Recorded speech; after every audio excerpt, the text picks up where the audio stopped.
السلام عليكم ورحمة الله تعالى وبركاته.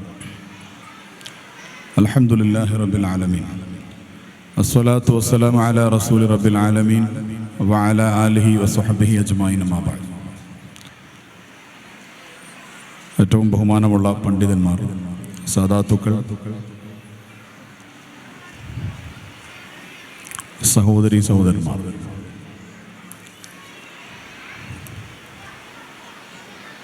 വളരെ വ്യത്യസ്തമായ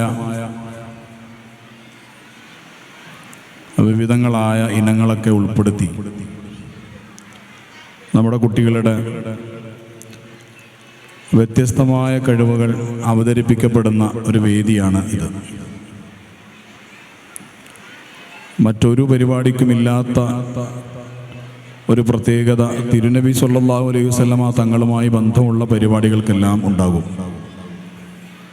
അത് കലോത്സവങ്ങളാണെങ്കിലും അല്ലെങ്കിൽ മറ്റുള്ള മത്സര പരിപാടികളിലൊക്കെ നന്നായി പാട്ടുപാടാൻ കഴിയുന്ന ആളുകൾക്ക് മാത്രമാണ് അവസരം കിട്ടുന്നതെങ്കിൽ തിരുനബി സല്ലല്ലാഹു അലൈഹി വസല്ലമ തങ്ങളുമായി ബന്ധപ്പെട്ട് നമ്മുടെയൊക്കെ നാടുകളിൽ, മഹല്ലുകളിൽ ഇതേപോലെ നടക്കുന്ന പരിപാടികളിൽ വലിയ രീതി ഇല്ലെങ്കിലും അവസരം ലഭിക്കും എന്നതാണ്. നമ്മുടെയൊക്കെ നാടുകളിൽ, മദ്രസകളിലൊക്കെ പരിപാടികൾ നടക്കുമ്പോൾ ചില കുട്ടികൾ പാടുന്നത് പാട്ട് തന്നെയാണോ എന്ന് പോലും സംശയിക്കാവുന്ന തരത്തിലുള്ള പാട്ടുകൾക്ക് പോലും അവസരങ്ങൾ ലഭിക്കും. കാരണം അത് റഹ്മത്തുൽ ആലമീൻ്റെ പരിപാടി ആയതുകൊണ്ടാണ്. ഏതായാലും അൽഹംദുലില്ലാ, വളരെ നിറഞ്ഞു നിൽക്കുന്ന, നല്ല നിറവുള്ള സുന്ദരമായ ഒരു പരിപാടി. ഓരോ പാടലും ഓരോ പറയലുകളും എല്ലാ ക്രമീകരണങ്ങളും എല്ലാം മദീനയിലെ നേതാവ് റസൂലുള്ളാഹി സ്വല്ലല്ലാഹു അലൈഹി വസല്ലമ തങ്ങളെ ഉദ്ദേശിച്ചുകൊണ്ടാണ്. അജ്മീർ ഖാജയെക്കുറിച്ച് കവാലി പാടിയാലും,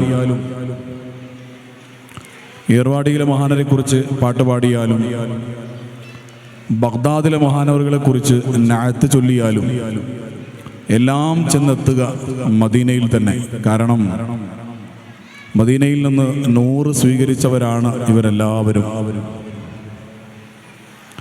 ലോകത്തുള്ള 200 കോടിയിലധികം വരുന്ന മുസ്ലിമീങ്ങൾ, ലോകത്തിൻ്റെ 200-ലധികം വരുന്ന രാജ്യങ്ങളിൽ ഈ ജീവിക്കുന്ന ഈ ആളുകൾക്കെല്ലാം ലക്ഷ്യം ഒന്ന് മാത്രം. ഇങ്ങനെ ഒരു പ്രത്യേകതയുള്ള ഒരാളെ നമുക്ക് വേറെ ആളുകൾ കാണാൻ സാധിക്കുകയില്ല.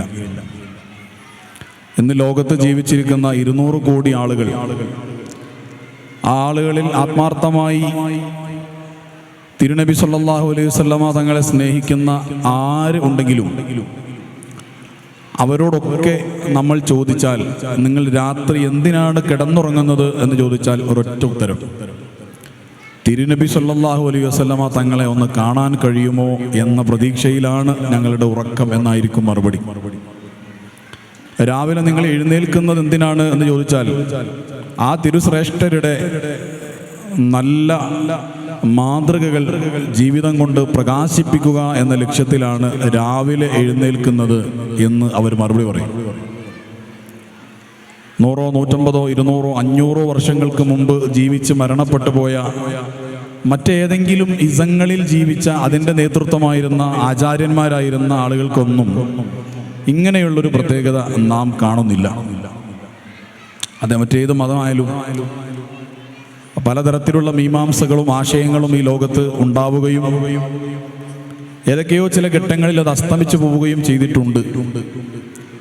പക്ഷേ തിരുനബി സല്ലല്ലാഹു അലൈഹി വസല്ലമ തങ്ങൾ അവരിൽ നിന്നൊക്കെ വ്യത്യസ്തരായിരിക്കുന്നത്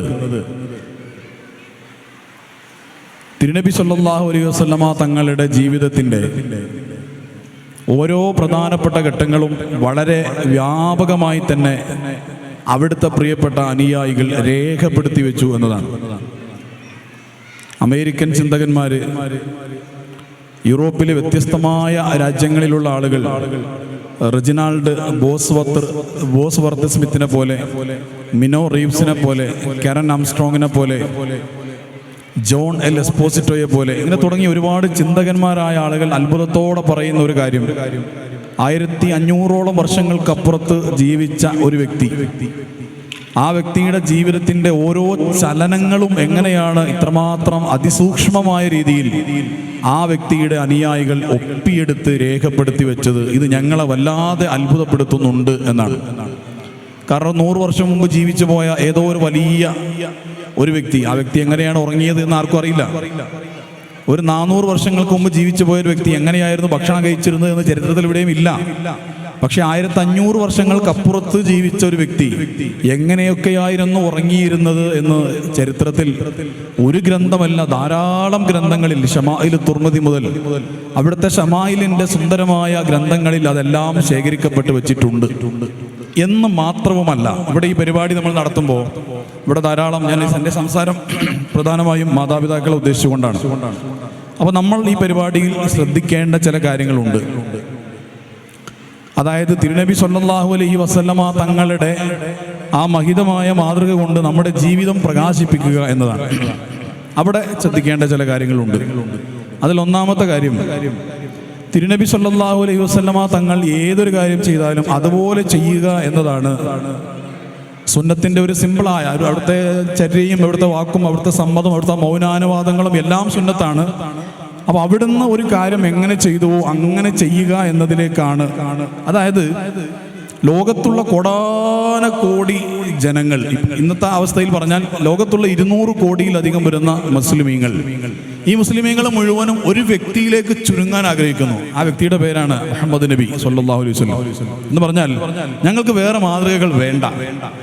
ആധുനികമായി എന്തൊക്കെ വന്നാലും, ഏതൊക്കെ പുതിയ വസ്ത്രവിധാനങ്ങൾ വന്നാലും, ഏതൊക്കെ പുതിയ സംസ്കാരങ്ങൾ വന്നാലും ഞങ്ങൾക്ക് 1500 വർഷങ്ങൾക്ക് മുമ്പ് ജീവിച്ച ആ വ്യക്തിയുടെ സംസ്കാരം മതി.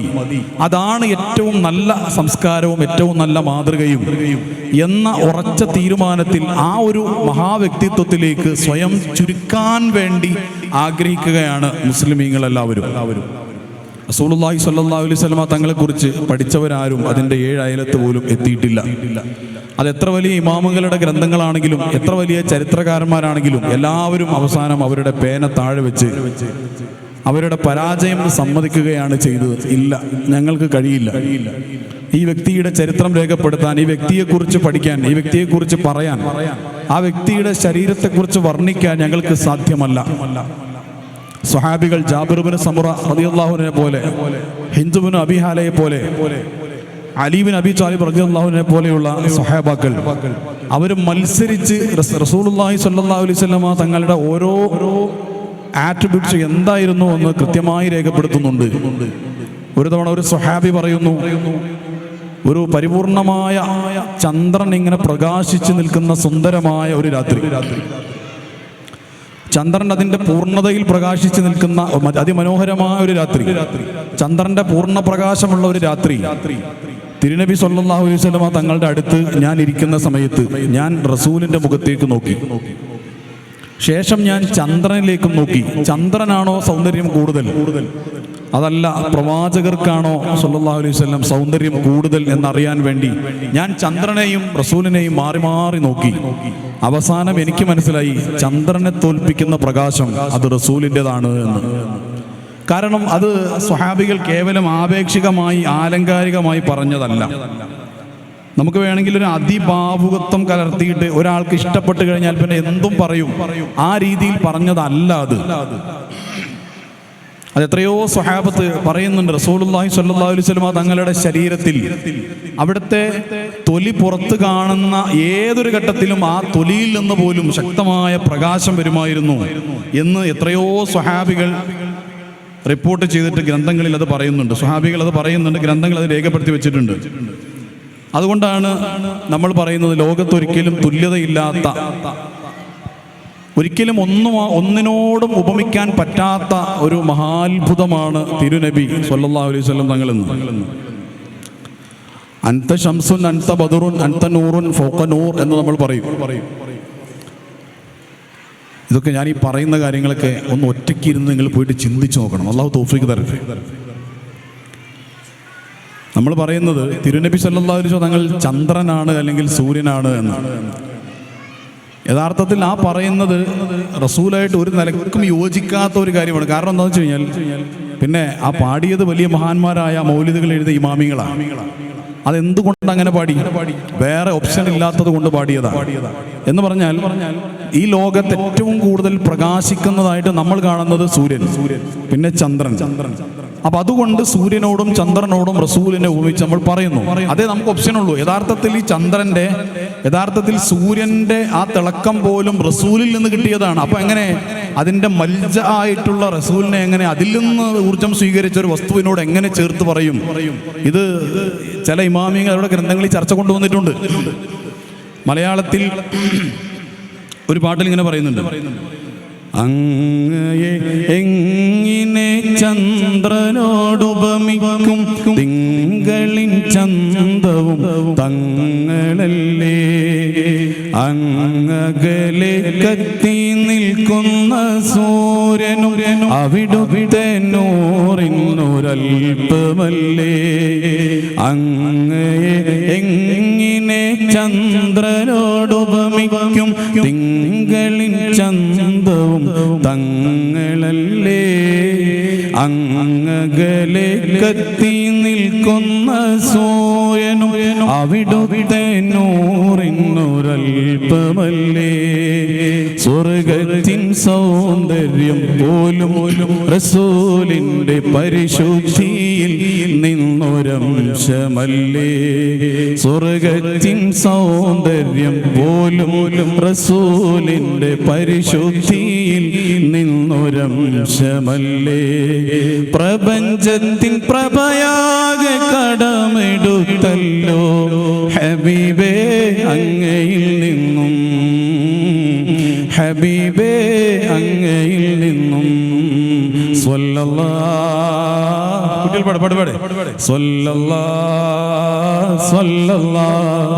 അലാ സയ്യിദിനാ വസ്വാഹിബിൽ മദീന, സ്വല്ലല്ലാഹു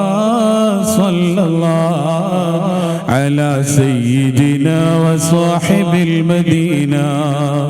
ഉപമിക്കാൻ പറ്റാത്തൊരത്ഭുതമേ, ഉപകാരമായി മാത്രം വന്ന മീമേ, ഉപദേശമോ സലാമേ കലാമേ, ഉപലോകവും വാഴ്ത്തും നബി കരീമേ. ഇത് പാട്ടിൽ പറയുന്നത്, ഈ പാട്ട് മലയാളികൾ, ഇങ്ങനെ കുറേ പാട്ടുകൾ മലയാളത്തിലുണ്ട്, അറബിയിലുണ്ട്, ഉറുദുവിലുണ്ട്. ഇത് സാധാരണ നമ്മൾ ഏതെങ്കിലും വ്യക്തിയെ കുറിച്ച് എഴുതുന്നത് പോലെ കേവലം ആലങ്കാരികമായിട്ട് എഴുതിയതല്ല. തിരുനബി സല്ലല്ലാഹു അലൈഹി വസല്ലമ തങ്ങൾ എന്ന് പറഞ്ഞാൽ ചില സ്വഹാബികളൊക്കെ പറയുന്നത് അവിടുത്തെ നെറ്റി, ആ നെറ്റിയിൽ അല്ലെങ്കിൽ മുഖത്തിന്റെ ഭാഗത്ത് സൂര്യൻ ഇങ്ങനെ സഞ്ചരിക്കുന്നതായിട്ട് തോന്നാറുണ്ട് എന്ന്.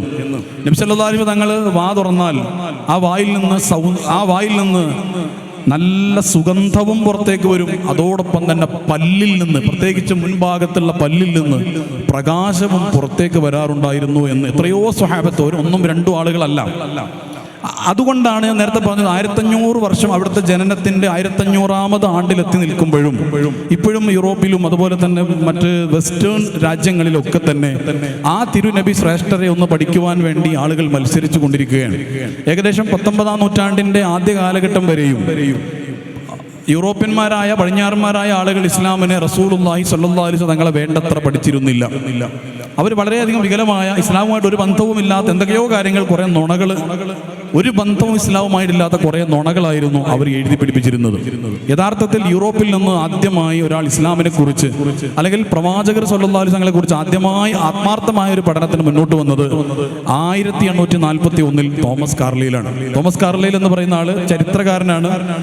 ലോകത്ത് അറിയപ്പെട്ട, ചരിത്ര മേഖലയിൽ അറിയപ്പെട്ട ദ ഗ്രേറ്റ് ഹിസ്റ്റോറിയൻ ഇംഗ്ലീഷുകാരനായ തോമസ് കാർലൈൽ 1841 ഒരു പുസ്തകം എഴുതി ലോകത്തോട് പറഞ്ഞു, on heroic worship in history എന്ന് പറയുന്ന പുസ്തകം. ആ പുസ്തകത്തിലൂടെ തോമസ് കാർലൈൽ ആദ്യമായിട്ട് യൂറോപ്യന്മാരെ വെല്ലുവിളിച്ചു. എന്നിട്ട് പറഞ്ഞു, യൂറോപ്യന്മാരായ ആളുകളെ, നിങ്ങൾ ഇത്രയും കാലം മുഹമ്മദ് നബിയെ കുറിച്ച് പറഞ്ഞതെല്ലാം കള്ളമായിരുന്നു, മുഹമ്മദ് നബിയുമായിട്ട് ഒരു ബന്ധവുമില്ലാത്ത കാര്യങ്ങളായിരുന്നു നിങ്ങൾ എഴുതി പിടിപ്പിച്ചതെല്ലാം. യഥാർത്ഥത്തിൽ നിങ്ങൾ ഇസ്ലാമികമായ സോഴ്സുകൾ ഉപയോഗിച്ച്, ചരിത്രങ്ങൾ ഉപയോഗിച്ച് നിങ്ങൾ റസൂലുള്ളാഹിനെ പഠിച്ചിട്ടുണ്ടായിരുന്നില്ല. ഞാൻ ആ പഠനം നിർവഹിച്ചിട്ടുണ്ട് എന്ന് പറഞ്ഞിട്ട് ഇസ്ലാമിൽ മെമ്പർഷിപ്പ് ഇല്ലാത്ത വ്യക്തിയാണ് അദ്ദേഹം.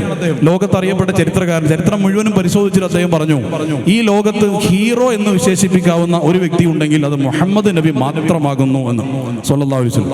ഇത് ഞാൻ ഒരു ഭാഗത്ത് ഈ കാര്യങ്ങളൊക്കെ പറയുന്ന സമയത്ത് ഇതൊരു ആവേശം, ഒരു സന്തോഷം, it's something proud to us. പക്ഷേ അതോടൊപ്പം ഇതിന്റെ കൂടെ നമ്മൾ ചേർത്ത് വായിക്കേണ്ട വേറെ ചില കാര്യങ്ങളുണ്ട്. ഓക്കെ, റസൂൽ അങ്ങനെയായിരുന്നു, റസൂൽ അങ്ങനെയാണ്, എല്ലാം ശരി. ഇനി അടുത്ത ഒരു പോയിന്റ് എന്താ വെച്ച് കഴിഞ്ഞാൽ, ഈ റസൂലുമായി നമ്മുടെ ബന്ധം എന്താണ്? റസൂൽ സല്ലല്ലാഹു അലൈഹി വസല്ലം അങ്ങനെയൊക്കെ ആയിരുന്നു. നമ്മൾ എൻ്റെ ഉപ്പൂപ്പാക്ക് ഒരു ആന ഉണ്ടായിരുന്നു എന്നതുകൊണ്ട് പേരക്കുട്ടിക്ക് തഴമ്പുണ്ടാവില്ലല്ലോ.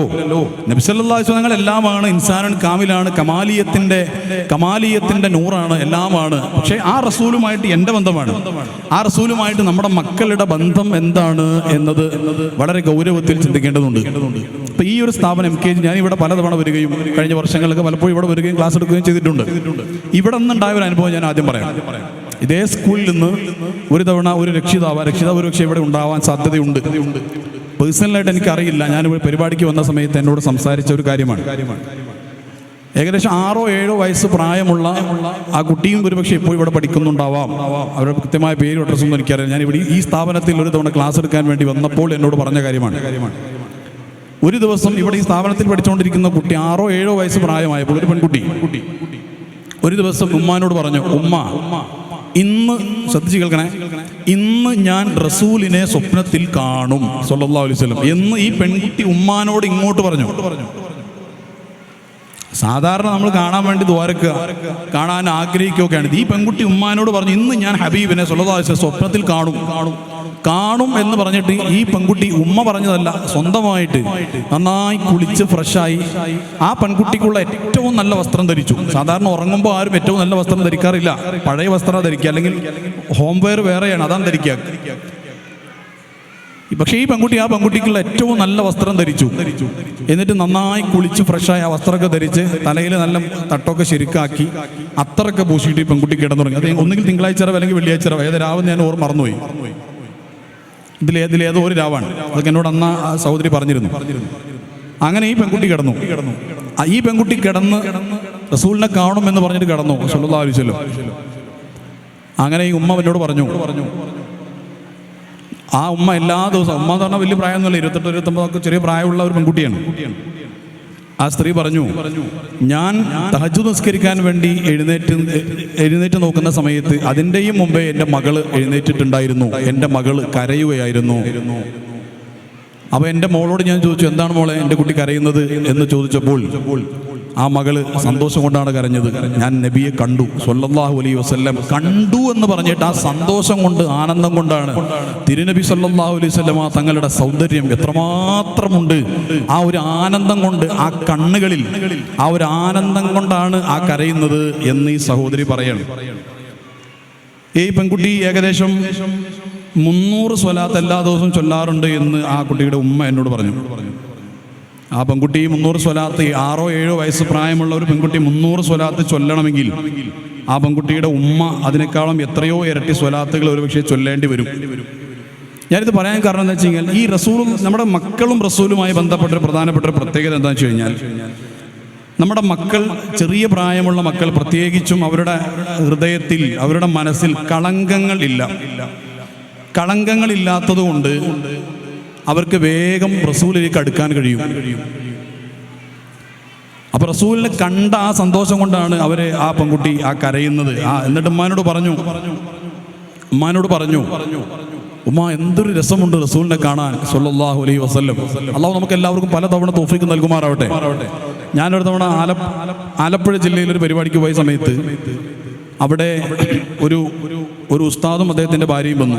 എന്നോട് ഇങ്ങനെ സംസാരിക്കാനാണെന്ന് പറഞ്ഞിട്ട് വന്നു. അവ വന്നിട്ട് എന്നോട് പറഞ്ഞു, നേരത്തെ കരളിൻ്റെ കരളായ എന്ന് പറയുന്ന ഒരു പാട്ടുണ്ട്, ആ പാട്ട് എഴുതിയത് ഈ സഹോദരിയാണ് എന്ന് എന്നോട് പറഞ്ഞു. അതായത് ആ പെൺകുട്ടി ഉണ്ടായിരുന്നു, ഭർത്താവ് ഉണ്ടായിരുന്നു. പർദ്ദയൊക്കെ ധരിച്ച്, നിഖാബൊക്കെ ധരിച്ച്, മുഖമൊക്കെ മറച്ച് ഒരു ഇസ്ലാമികമായ ഒരു പരിപൂർണ്ണ ചിട്ടയിലാണ് ഇവർ രണ്ടുപേരും കടന്നു വന്നത്. ഭർത്താവ് ഉസ്താദാണ്. അപ്പോൾ ഈ പെൺകുട്ടി കാലടി സാൻസ്ക്രിറ്റ് യൂണിവേഴ്സിറ്റിയിൽ സംസ്കൃതത്തിൽ PhD എടുക്കുന്ന ഒരു പെൺകുട്ടിയാണ്. ആ പെൺകുട്ടിയാണ് ഈ കരളിൻ്റെ കരളായ ത്വഹ റസൂലുടൻ കഥനങ്ങൾ ചൊല്ലിയിടാം ആ പാട്ട് എഴുതിയത്.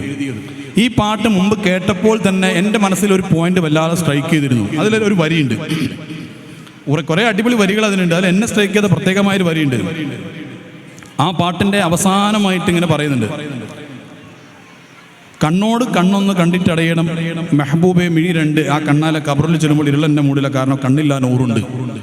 അതായത് ആ വരി ഇങ്ങനെ വായിച്ചപ്പോൾ അവിടെ എന്തോ ഒരു ഉറപ്പുള്ളത് പോലെ ആ വരികളിൽ പറയുന്നത് പോലെ എനിക്ക് തോന്നി. അപ്പോൾ ഞാൻ ആ പെൺകുട്ടിയോട് ചോദിച്ചു, ഇത് നമ്മൾ കുട്ടികളൊക്കെ സാധാരണ പാടുന്ന പാട്ടാണ്. കണ്ണോട് കണ്ണൊന്ന് കണ്ടിട്ടടയണം മെഹബൂബേ മിഴി രണ്ട്, ആ കണ്ണാലെ കേട്ടോ, ആ കണ്ണാലെ ഏത് കണ്ണ് ഞാൻ പറഞ്ഞുതരാം. ആ കണ്ണാലെ ഖബറുള്ളിൽ ചെല്ലുമ്പോൾ ഇരുളെന്നെ മൂടില്ല, കണ്ണില്ല നൂറുണ്ട്. ആരംഭം പോയ മുത്ത് നബിയുടെ ഹളറത്തിൽ വന്നെത്തി, ഞങ്ങൾക്ക് സന്തോഷം വന്നെത്തി. ഇൽമില്ല അമലില്ല ഇഷ്കെന്തെന്നറിയില്ല, പാവം ഫഖീറാണ്, തിരുമുമ്പിൽ കാണിക്ക വെക്കാനായി ഒരു തുള്ളി കണ്ണീരിൽ നനവല്ലാതെന്താണ്. ആരംഭം പോയ മുത്ത്, ആ പാട്ടർക്ക് അറിയില്ലേ?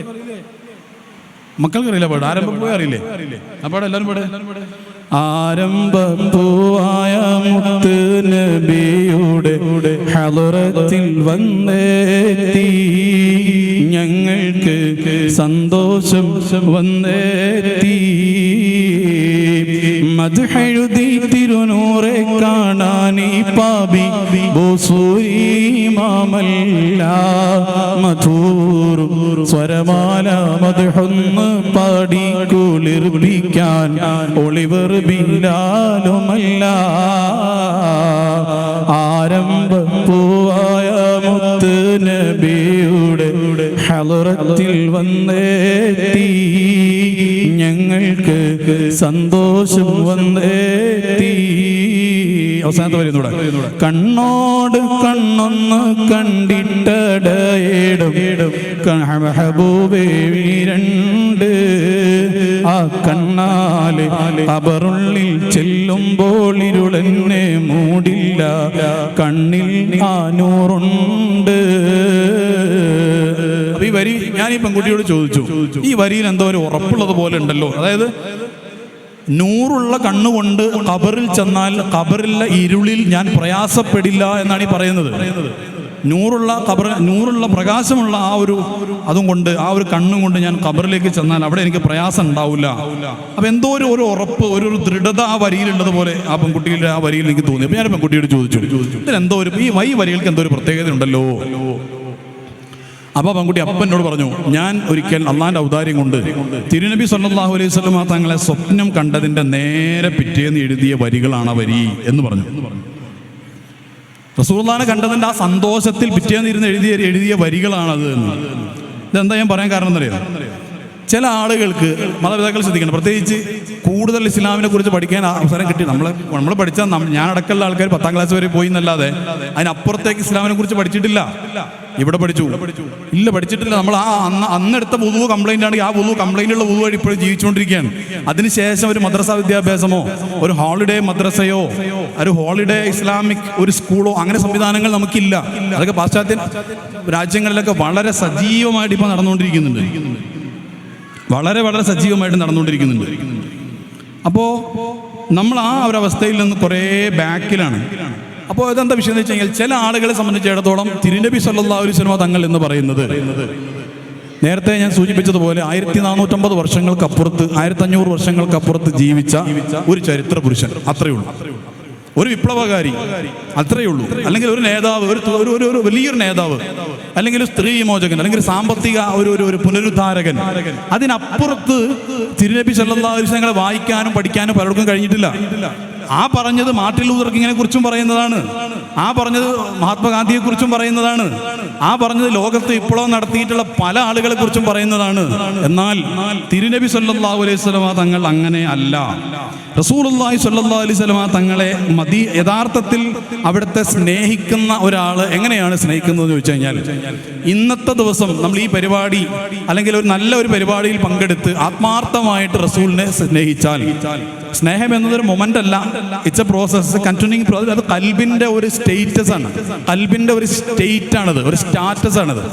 ആ അവസ്ഥയിൽ ഒരാൾ ഞാൻ യഥാർത്ഥത്തിൽ ഇന്ന് വേദനിച്ചുകൊണ്ട് റസൂലിനെ കാണാൻ അതിയായ ആഗ്രഹത്തോടു കൂടെ എൻ്റെ ഉമ്മാന്റെ പൊരുത്തമുള്ള ആളാണെങ്കിൽ, ബാപ്പാന്റെ പൊരുത്തമുള്ള ആളാണെങ്കിൽ, ഭർത്താവിന്റെ ഭാര്യയുടെ പൊരുത്തമുള്ള ആളാണെങ്കിൽ, മക്കളെ പ്രയാസപ്പെടുത്താത്ത ആളാണെങ്കിൽ, അയൽവാസിയെ ഇടങ്ങാറാക്കാത്ത ഒരാളാണ് ഞാനെങ്കിൽ എന്ന് പറഞ്ഞാൽ എൻ്റെ നന്മയുടെ ബേസിക് ലെവലൊക്കെ പൂർത്തീകരിച്ചിട്ടുണ്ടെങ്കിൽ ഒന്ന് ആത്മാർത്ഥമായിട്ട് റസൂലുള്ളാഹി സ്വല്ലല്ലാഹു അലൈഹി വസല്ലം വിളിച്ചാൽ ഇന്ന് രാത്രി സ്വപ്നത്തിൽ വരുന്നവരാണ് തിരുനബി സ്വല്ലല്ലാഹു അലൈഹി വസല്ലം. ഞാൻ ഇങ്ങനെ പറയാൻ കാരണം എന്താണെന്നറിയോ? മുസ്ലിമീങ്ങൾക്ക്, യഥാർത്ഥ മുസ്ലിമീങ്ങൾക്ക് റസൂൽ 1400 വർഷങ്ങൾക്ക് അപ്പുറത്തല്ല, ഈ സെക്കൻഡിൽ നമ്മുടെ കൂടെയാണ്. ഖുർആനിലെ സൂറത്ത് ഹുജറാത്തിൽ പറഞ്ഞിട്ടുണ്ട്, വഅലമു അന്ന ഫീകും റസൂലുള്ളാഹ്, നിങ്ങളിൽ തീർച്ചയായിട്ടും നിങ്ങളിൽ തന്നെ റസൂൽ ഉണ്ട്. അതിന് ഒരുപാട് വിശദീകരണങ്ങളുണ്ട്. കാരണം അബുൽ അർവാഹാണ് റസൂൽ, അതൊക്കെ വിശദീകരിക്കാൻ വേറെ കുറെ ആ വേദി അതല്ലാത്തതുകൊണ്ട് ഞാൻ അതിലേക്ക് പോകുന്നില്ല. റസൂലുള്ള അബുൽ അർവാഹാണ്, റൂഹുകളുടെ മുഴുവനും പിതാവാണ്. അപ്പൊ നിങ്ങളുടെ കൂടെ തന്നെ ആ റസൂൽ ഉണ്ട് എന്ന് പറഞ്ഞാൽ 1400 വർഷങ്ങൾക്ക് അപ്പുറത്ത് ജീവിച്ച് ഈ ഭൂമിയിൽ നിന്ന് പോയ ഒരാളെ കുറിച്ചല്ല ഈ വഅലമു അന്ന ഫീകും റസൂലുള്ളാഹ് എന്ന് പറയുന്ന ആയത്തിന്റെ വിശദീകരണത്തിൽ ചില പ്രമുഖരായ ചില മുഫസ്സിരീങ്ങളിൽ ആ ആയത്തിന്റെ അടിസ്ഥാനത്തിൽ റസൂലുള്ളാഹ് ഇല്ലാതെയായി പോയി എന്ന് പറയൽ തെറ്റാണ് എന്ന് കൃത്യമായി വിശദീകരിച്ചിട്ടുണ്ട്. എന്തൊരു പ്രയോഗമാണത്! അള്ളാഹ് പറയാണ്, നിങ്ങൾ എന്തിനാ വിഷമിക്കുന്നത്? നിങ്ങൾക്ക് റസൂലില്ലേ? നിങ്ങൾ എന്തിനാണ് സങ്കടപ്പെടുന്നത്? നിങ്ങളുടെ കൂട്ടത്തിൽ റസൂലില്ലേ എന്ന്. അവിടെയാണ് ഞാൻ നേരത്തെ പറഞ്ഞ വാക്ക്. നേരത്തെ പറഞ്ഞു, ചരിത്രത്തിലുള്ള ഒരു വലിയ പുരുഷൻ, ചരിത്രത്തിൽ വലിയ വിപ്ലവം നടത്തിയ ഒരു മഹാപുരുഷൻ, അല്ലെങ്കിൽ ഒരുപാട് രാജ്യങ്ങളിൽ അധീശത്വത്തിലേക്ക് കടന്നു വന്ന ഒരു ചരിത്രത്തിലെ വിപ്ലവകാരി, ഒരു സർവ്വ സൈന്യാധിപൻ, ഒരു വലിയ ലോകത്തിൽ വലിയ പാവപ്പെട്ടവർക്ക് അസ്തിത്വം ഉണ്ടാക്കി കൊടുത്ത ഒരു വിപ്ലവകാരി. കേരളത്തിൽ കമ്മ്യൂണിസ്റ്റ് ചിന്താഗതികളിലെ ചില ആളുകൾ റസൂലുള്ളാഹിനെ കുറിച്ച് എഴുതിയിട്ടുണ്ട്. പാവപ്പെട്ടവരുടെ പടത്തലവൻ എന്നാണ് അവർ വിശേഷിപ്പിച്ചത്. അതുപോലെ തന്നെ സ്ത്രീകൾക്ക് സമത്വം ഉണ്ടാക്കി കൊടുക്കുന്നതിൽ, സമത്വം എന്ന് പറഞ്ഞാൽ സ്ത്രീകൾക്ക് സ്ഥാനം കൊടുക്കുന്നതിൽ വലിയ പങ്ക് വഹിച്ച ആളാണ് റസൂൽ എന്ന് എഴുതി വെച്ചിട്ടുണ്ട്. മൈസൂർ യൂണിവേഴ്സിറ്റിയിലെ ഫിലോസഫി ഡിപ്പാർട്ട്മെന്റ് ഹെഡായിട്ട് വിരമിച്ച ഒരാളുണ്ട്, പ്രൊഫസർ രാമകൃഷ്ണ റാവു എന്നാണ് പേര്. അദ്ദേഹത്തിന്റെ പുസ്തകത്തിൽ പറയുന്നുണ്ട്, സ്ത്രീകൾക്കുള്ള സ്ഥാനം സമൂഹത്തിൽ വർദ്ധിപ്പിച്ചു മുഹമ്മദ് നബി സ്വല്ലല്ലാഹു അലൈഹി വസല്ലം. ഞാൻ നേരത്തെ പറഞ്ഞ കുറേ ഗ്രന്ഥങ്ങളിലൂടെ പല രീതിയിലും അവതരിപ്പിച്ചിട്ടുണ്ട്. പക്ഷെ അതിലൊന്നും ഒതുങ്ങുന്നതല്ല ഈ റസൂല്. അതാണ് ഞാൻ പറയാൻ ശ്രമിക്കുന്നത്. ഇവിടെ ഈ പരിപാടിയിൽ പങ്കെടുക്കുന്ന എൻ്റെ നല്ലവരായ മാതാപിതാക്കൾ, നല്ലവരായ കൊച്ചു കൊച്ചു മക്കൾ, നമ്മൾ കുറേ അകലെയുള്ള ഒരാളെ കുറിച്ച് അല്ല സംസാരിച്ചുകൊണ്ടിരിക്കുന്നത്, നമ്മളിൽ ഉള്ള ഒരാളാണ്. നമ്മളിൽ എന്ന് പറയുമ്പോൾ തെറ്റിദ്ധരിക്കരുത്. അത് ഖുർആന്റെ പ്രയോഗം, വഅലമു അന്ന ഫീകും റസൂലുള്ളാഹ് എന്ന് പറഞ്ഞാൽ 1400 വർഷം മുമ്പ് ജീവിച്ച് കടന്നുപോയ ഒരാൾക്ക് നമ്മളെ സഹായിക്കാൻ കഴിയുമോ? സഹായിക്കാൻ കഴിയും. അതങ്ങനെ പല രീതിയിലും ഉണ്ടാകും. എത്രയോ ചരിത്രത്തിൽ, ഞാൻ ഇവിടുത്തെ ഒരു ചരിത്രം ഇപ്പോൾ പറഞ്ഞല്ലോ, ഇവിടെ റസൂലുള്ളാഹിനെ കാണണമെന്ന് അതിയായി ആഗ്രഹിച്ച് എല്ലാ ദിവസവും 300 സ്വലാത്ത് ചൊല്ലിയ ഈ സ്കൂളിൽ പഠിക്കുന്ന 6-7 വയസ്സ് പ്രായമുള്ള ഒരു പെൺകുട്ടിയുടെ സ്വപ്നത്തിൽ റസൂൽ സ്വപ്നത്തിൽ വന്നിട്ട് ആ പെൺകുട്ടിയെ ആശ്വസിപ്പിച്ചിട്ടുണ്ടെങ്കിൽ അത് 1400 വർഷങ്ങൾക്ക് അപ്പുറത്തല്ല. അത് കറന്റാണ് പറയുന്നത്, ഇപ്പോഴത്തെ പ്രസന്റ് സിറ്റുവേഷൻ ആണ് പറയുന്നത്. അതാണ് ഞാൻ പറഞ്ഞത്, നമ്മുടെ റസൂൽ സ്വല്ലല്ലാഹു അലൈഹി വസല്ലം ഒരു ചരിത്ര പുരുഷനായിട്ട് മാത്രം ഒതുങ്ങേണ്ടവരല്ല, നമ്മുടെ ഓരോരുത്തരുടെയും ജീവിതത്തിന്റെ ഓരോ സെക്കൻഡുകളിലേക്കും കടന്നു വരേണ്ടവരാണ്. ഒരു ഉറുദുവിൽ ഒരു കവിത ഉണ്ട്, ആയില ഹസ്രത്തിനെ കുറിച്ച് കേട്ടിട്ടുണ്ടാവും അല്ലേ? ആയില ഹസ്രത്ത്, ബറേൽവി ഷരീഫിലെ ആയില ഹസ്രത്ത്, അവർ വലിയ മഹാനാ. അവർ പ്രവാചക പ്രകീർത്തനങ്ങളുമായിട്ട് ഏകദേശം 900-ഓളം വരുന്ന ഗ്രന്ഥങ്ങൾ എഴുതിയിട്ടുണ്ട് ആയില ഹസ്രത്ത്. ഒരു ദിവസം രാത്രി 2 മണിക്കൂർ മാത്രം ഉറങ്ങുന്ന ആളായിരുന്നു. ഒരുപാട് പ്രത്യേകതകളുള്ള മഹബത്തിന്റെ ഇഷ്ടിൽ സ്വയം സമർപ്പിച്ച ഒരു വലിയ സാമ്രാട്ടാണ് മഹാനായ ആയില ഹസ്രത്ത്. ഇമാമെ ആലം അഹ്മദ് റിളാ ഖാൻ ബറേൽവി ഖദ്ദസ സിറൽ അസീസ് അവരൊരു കവിതയിൽ ഇങ്ങനെ പറയുന്നുണ്ട്, ചമക് തുജ്സെ പാത്തെ ഹേ സബ് പാനെ വാലേ മേരാ ദിൽ ബി ചംകാനെ വാലേ. അതായത് എല്ലാം പ്രകാശിപ്പിക്കുന്നവരായ തിരുനബിയെ, സാധുവായ എൻ്റെ ഹൃദയം ഒന്നും പ്രകാശിപ്പിച്ചു തരാമോ എന്നാണ്. അതാണ് അവിടെ പറയുന്നത്. അതിനുശേഷം പറയുന്നുണ്ട്, നേരത്തെ ഞാൻ പറഞ്ഞ ഇതിന് ശേഷം ഈ ചില ആളുകൾ റസൂലുള്ള വഫാത്തായി പോയി, റസൂലുള്ള അങ്ങനെ ഒരു നിയോഗം ഇനി ഇല്ല ഈ ഭൂമിയിൽ, അവിടുത്തെ ശരീരമടക്കം ഇല്ലാതായി പോയി എന്ന് പറയുന്ന ചില പാവങ്ങളായ ആളുകളുണ്ട്. അവർക്ക് കൃത്യമായ ഒരു മറുപടി എന്നതിൽ ബഹുമാനപ്പെട്ടവർ ഈ ഉറുദു കവിതയിൽ പറയുന്നുണ്ട്. ഇതിന്റെ അർത്ഥവും ഇതിന്റെ ആ ഒരു ഫീലിംഗ് ഒന്നും നമുക്കറിയാത്തത് കൊണ്ട് നമുക്കൊന്നും വരൂല. ഇത് അറിയുന്ന ഉത്തരേന്ത്യക്കാരായ അല്ലെങ്കിൽ മറ്റുള്ള രാജ്യങ്ങളിലുള്ള പാകിസ്ഥാൻ, അഫ്ഗാനിസ്ഥാൻ തുടങ്ങിയിട്ടുള്ള പല രാജ്യങ്ങളിലുള്ള ഉറുദു അറിയുന്ന ആളുകൾ ഈ ബൈത്ത് പാടും. അവർ എല്ലാവരും കൂടെ എഴുന്നേറ്റ് നിന്നിട്ട് ഈ പാട്ട് പാടാ. വല്ലാത്തൊരു ചന്തമാണ് സഹർ റസൂൽ അങ്ങ് ഹയ്യാണ് തങ്ങളെ, അങ്ങ് ഇപ്പോഴും ജീവിച്ചിരിക്കുന്നു തങ്ങളെ എന്ന് പറഞ്ഞിട്ട് എല്ലാവരും സദസ്സിൽ നിന്ന് എഴുന്നേറ്റിരിക്കുന്ന അവർക്ക് അനുഭവങ്ങളുണ്ട്, നമുക്ക് അനുഭവങ്ങളില്ല. അള്ളാഹു തആല നൽകുമാറാവട്ടെ. ആ ഒരു ഗ്യാപ്പ് ഈ ഒരു പരിപാടി കൊണ്ട് ഗുൽസാറെ ഹന, സന്തോഷത്തിൻ്റെ പൂന്തോപ്പ് എന്നതിൻ്റെ അർത്ഥം ഞാൻ ചോദിച്ചു. എനിക്ക് ആ പേര് കേട്ടപ്പോൾ അതിൻ്റെ അർത്ഥം എന്താ എനിക്ക് മനസ്സിലായില്ല. അപ്പോൾ ഞാൻ അതിൻ്റെ സംഘാടകരോട് ചോദിച്ചു അതിൻ്റെ അർത്ഥം എന്താണെന്ന്. അപ്പോൾ സന്തോഷത്തിൻ്റെ പൂന്തോപ്പ്, കാരണം സന്തോഷം നൽകുന്നത് ബഷീറാണ്. ബഷീർ റസൂലാണ് സ്വല്ലല്ലാഹു അലൈഹി വസല്ലം. അപ്പോൾ ബഷീറിനാണ് സന്തോഷം തരാൻ കഴിയുക. അതുകൊണ്ടാണ് നമ്മൾ യാ ബഷീർ എന്ന് വിളിക്കുന്നത്. അവർക്കത് സന്തോഷം തരാൻ കഴിയും. അപ്പോൾ ഇവർ ഈ കവിതയിൽ പറയുന്നുണ്ട്, അങ്ങ് 1400 കൊല്ലം മുമ്പ് ഇല്ലാതായി പോയ ഒരാളല്ല, സ്റ്റിൽ അലൈവ എന്ന്. അലൈവ ഭൂമിയിൽ ജീവിച്ചിരിപ്പുണ്ട് എന്നല്ല ഈ പറഞ്ഞതിന് അർത്ഥം. അല്ലെങ്കിലും വഫാത്ത് എന്ന വാക്കിന്റെ അറബിക് ഡെഫിനിഷൻ ഒരു മിഷൻ കംപ്ലീഷൻ എന്നേ അതിന് അർത്ഥമുള്ളൂ. ഒരു മിഷൻ കംപ്ലീറ്റ് ചെയ്ത് പോയി ഭൗതികമായി. വേറെ ചോദ്യം ഇവിടെ ഉണ്ട്, ഞാൻ ചോദിക്കട്ടെ. റസൂലുള്ളാഹി സ്വല്ലല്ലാഹു അലൈഹി വസല്ലം ഉത്തരം പറയട്ടെ എല്ലാവരും. റസൂലുള്ളാഹി സ്വല്ലല്ലാഹു അലൈഹി വസല്ലം ജനിച്ചത് എന്നാ? അപ്പോൾ ഉത്തരം പറയും നോക്കട്ടെ. ആണുങ്ങൾ പറ, ഉസ്താദ്മാർ പറയണ്ട, ഉസ്താദ്മാർക്ക് അറിയും. ഞാൻ പ്രതീക്ഷിക്കുന്ന ഉത്തരം റബീഉൽ അവ്വൽ 12 അല്ല എന്ന് വ്യക്തമാണ്. അതെല്ലാവർക്കും അറിയുന്ന കാര്യം. അതല്ല ഉദ്ദേശിപ്പം ഇങ്ങനെ വേടിയാൽ അതെല്ലാവർക്കും അറിയുന്ന കാര്യം. അതല്ല ഉത്തരം എന്നുള്ള വ്യക്തമാണ്. അതല്ലെങ്കിൽ പിന്നെ എന്താണ്? അതാണ് റസൂലുള്ളാഹി സ്വല്ലല്ലാഹു അലൈഹി വസല്ലം ജനിച്ചത് അല്ലെങ്കിൽ അവിടുന്ന് സൃഷ്ടിക്കപ്പെട്ടത് റബീഉൽ അവ്വൽ അല്ല. റസൂൽ സൃഷ്ടിക്കപ്പെട്ട ഈ ലോകത്ത് ചന്ദ്രനും സൂര്യനും ഭൂമിയും ആകാശവും വെള്ളവും മനുഷ്യരും ജിന്നും ഒരു വസ്തു ഇല്ലാത്ത കാലത്താ. അത് അന്നൂറുൽ മുഹമ്മദി, അന്ന് റസൂൽ, അന്ന് തുടക്കം മുതൽ അന്ന് ഈ ലോകത്ത് അള്ളാഹു മാത്രമേ ഉള്ളൂ. ലോകത്ത് അള്ളാഹു അല്ലാത്ത ഒന്നുമില്ല. ഒന്ന് പഠിച്ചു നോക്കണം, അന്നൂറുൽ മുഹമ്മദിയൊക്കെ പഠിച്ചു നോക്കണം. അള്ളാഹു തൗഫീഖ് ചെയ്യട്ടെ. ഒന്നുമില്ലാത്തൊരു കാലത്താണ് റസൂൽ ഉണ്ടായത് സ്വല്ലല്ലാഹു അലൈഹി വസല്ലം. ആ കാലഘട്ടത്തിൽ അള്ളാഹ് അല്ലാതെ വേറൊന്നുമില്ല. അതിനുശേഷം പിന്നീടാണ് ഈ പറയപ്പെട്ട അണ്ടഘടകങ്ങളും ഭൂമിയും എല്ലാം പടച്ചത്. അപ്പോൾ ഡേറ്റ് പറയാൻ കഴിയില്ല. കാരണം ഡേറ്റ് പറയണമെങ്കിൽ സൂര്യൻ കറങ്ങാണെങ്കിൽ സൂര്യൻ ഇല്ലല്ലോ. അതെന്തിനാ? അതാണ് ഹബീബായ സ്വല്ലല്ലാഹു അലൈഹി വസല്ലം സ്നേഹിക്കുന്ന ആളുകൾക്ക് എല്ലാ സമയത്തും റസൂൽ നിറഞ്ഞു നിൽക്കണം. അതുകൊണ്ടാണ് ഡേറ്റ് പോലും ഇല്ലാത്ത കാലത്ത് റസൂലിനെ സൃഷ്ടിച്ചത്. പിന്നെ റബീഉൽ അവ്വൽ 12 അവിടുന്ന് അബ്ദുള്ള റളിയല്ലാഹു അൻഹുവിന്റെ ആമിന റളിയല്ലാഹു അൻഹയുടെ മകനായി ആ തിരു ശരീരം ഭൂമിയിലേക്ക് വന്നതാണ്. നമ്മിലേക്ക് വേണ്ടി അവസാനത്തെ പ്രവാചകരായി ഭൂമിയിലേക്ക് ആ ശരീരം വന്നതാണ് റബീഉൽ അവ്വൽ 12. തീർച്ചയായിട്ടും അതിന് പ്രത്യേകത ഉണ്ട്, മാസത്തിന് പ്രത്യേകത ഉണ്ട്. പക്ഷേ ഒരു ആശി അല്ലെങ്കിൽ റസൂലിന്റെ മുഹിബ്ബാവാൻ ആഗ്രഹിക്കുന്ന ഒരാൾക്ക് ഒരു സൈഡിൽ റബീഉൽ അവ്വൽ പോകുമ്പോൾ സങ്കടം ഉണ്ടാകുമെങ്കിലും സങ്കടം ഉണ്ടാവില്ല. സങ്കടമുണ്ട്. അത് ഒരു ദുർബലമായ ഒരു മഹബത്തിന്റെ ലക്ഷണമായിട്ട് ആശിഖീങ്ങളുടെ ലോകത്തുള്ള മഹാന്മാരെ കുറിച്ച് പറയുള്ളൂ. കാരണം ഒരാൾ പറഞ്ഞു, റബീഉൽ അവ്വൽ അല്ലേ, റസൂലുള്ളാഹിന്റെ മാസമല്ലേ, നമുക്ക് നടത്തിക്കളയാം. അപ്പോൾ ഒരു വലിയൊരു പണ്ഡിതൻ ചോദിച്ചാൽ, അപ്പോൾ റബീഉൽ ആഖിർ ആരുടെ മാസമാണ്? റബീഉൽ ആഖിർ ആരുടെ മാസം? ഗൗസുൽ ആദമിന്റെ അല്ല. റബീഉൽ ആഖിറിലെ ഗൗസുൽ ആദമിന്റെ 100 കൊടുത്തതാരാ? റസൂൽ. അപ്പൊ അതും റസൂലിന്റെ മാസം. ജമാദുൽ അവ്വൽ എന്ന് പറയുന്ന മാസത്തിൽ റിഫായി ഷെയ്ഖിനെ ആക്കി മാറ്റിയതാരാ? അത് റസൂല്. അപ്പൊ അതും റസൂലുള്ളാഹിന്റെ മാസം. അടുത്ത മാസം അബൂബക്കർ സിദ്ദീഖ് റളിയല്ലാഹു അൻഹു അവരാക്കി മാറ്റിയ റസൂലാണ്. എല്ലാ മാസവും റസൂല. റജബ് ഇങ്ങോട്ട് അവരെ പറഞ്ഞയച്ചതിന് റസൂലാണ് അവർക്ക് നൂറാനിയത്ത് കൊടുത്തത്. അപ്പൊ അതും റസൂലിന്റെ മാസം. 12 മാസവും റസൂലിൻ്റെതാണെന്ന്. പിന്നെ എല്ലാ മാസത്തിനും ഒരേ പേരിടാൻ പറ്റുമോ? അത് പറ്റൂല. പിന്നെ വേറെ കാര്യത്തിന്റെ ഇടയിലുണ്ട്. അതെന്താ? ഈ പ്രേമം, സ്നേഹം എന്നൊക്കെ പറയുന്നത് ഒളിച്ചു വെക്കപ്പെടുന്ന കാര്യങ്ങളാണ്.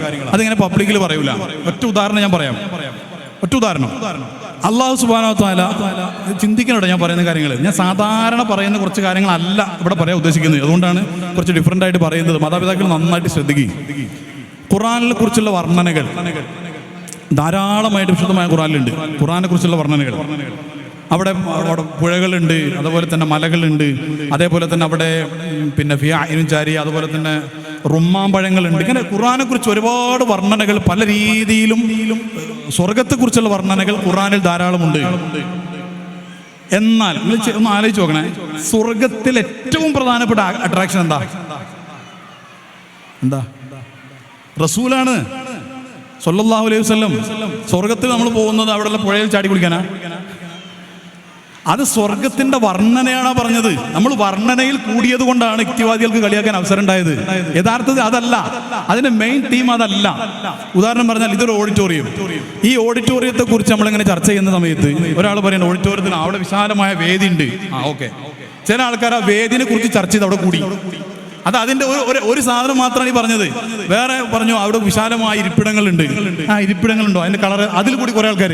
പിന്നെ അപ്പുറത്ത് ഫുഡ് കോർട്ട് ഉണ്ട്, അപ്പൊ ഭക്ഷണം കഴിക്കാനുള്ള ഏരിയ ഉണ്ട്, അപ്പൊ അതിൽ കൂടി കുറെ ആൾക്കാർ. അതൊന്നല്ല പോയിന്റ്.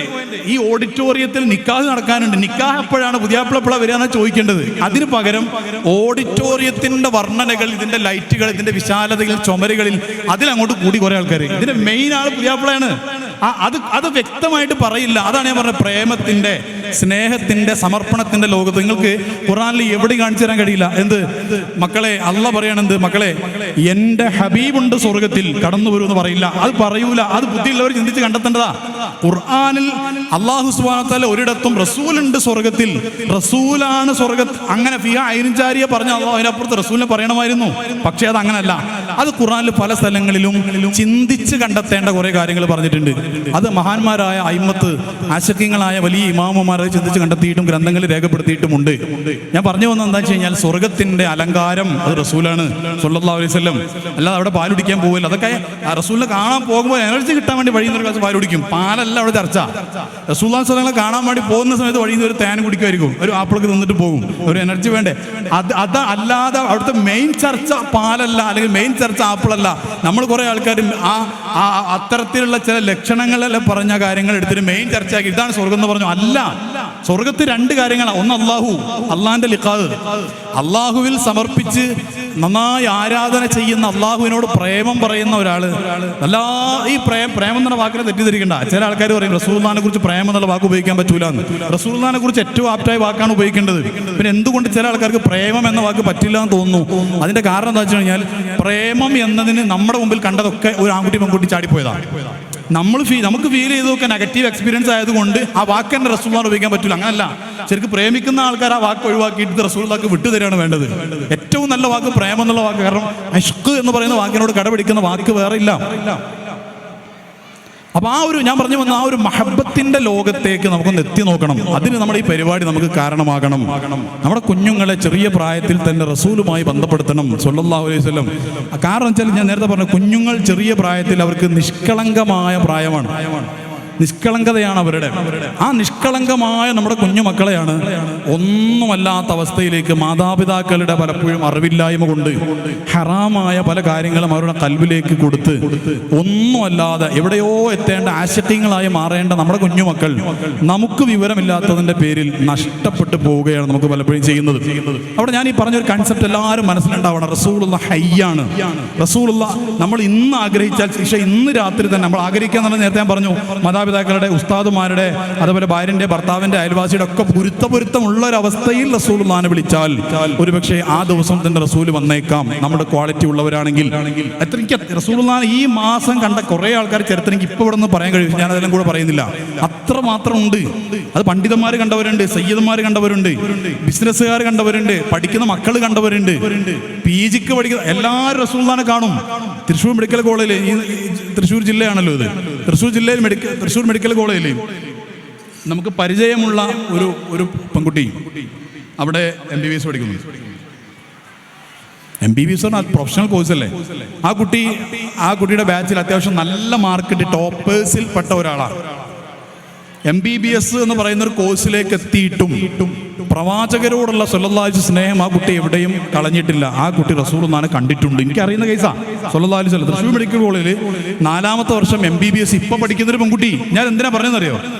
നമുക്ക് മുസ്ലിങ്ങൾക്ക് പറ്റുന്നൊരു മഹത്തായ അബദ്ധം, കുറച്ചൊരു സമ്പത്ത്, കുറച്ചൊരു വിദ്യാഭ്യാസം ആയി കഴിഞ്ഞാൽ പിന്നെ ജനറൽ ആവാൻ ശ്രമിക്കും. അത്രമാത്രം ഒന്നും വേണ്ട. സ്വലാത്തിനോട്, ദിക്റിനോടൊക്കെ ഒരു പ്രത്യേകമായ വേറൊരു ഫീലിംഗ് വരിക. അതൊക്കെ ഏതോ ഒരു പഞ്ചമാര പരിപാടിയാണ്. അള്ളാഹു കാത്തുരക്ഷിക്കുമാറാവട്ടെ.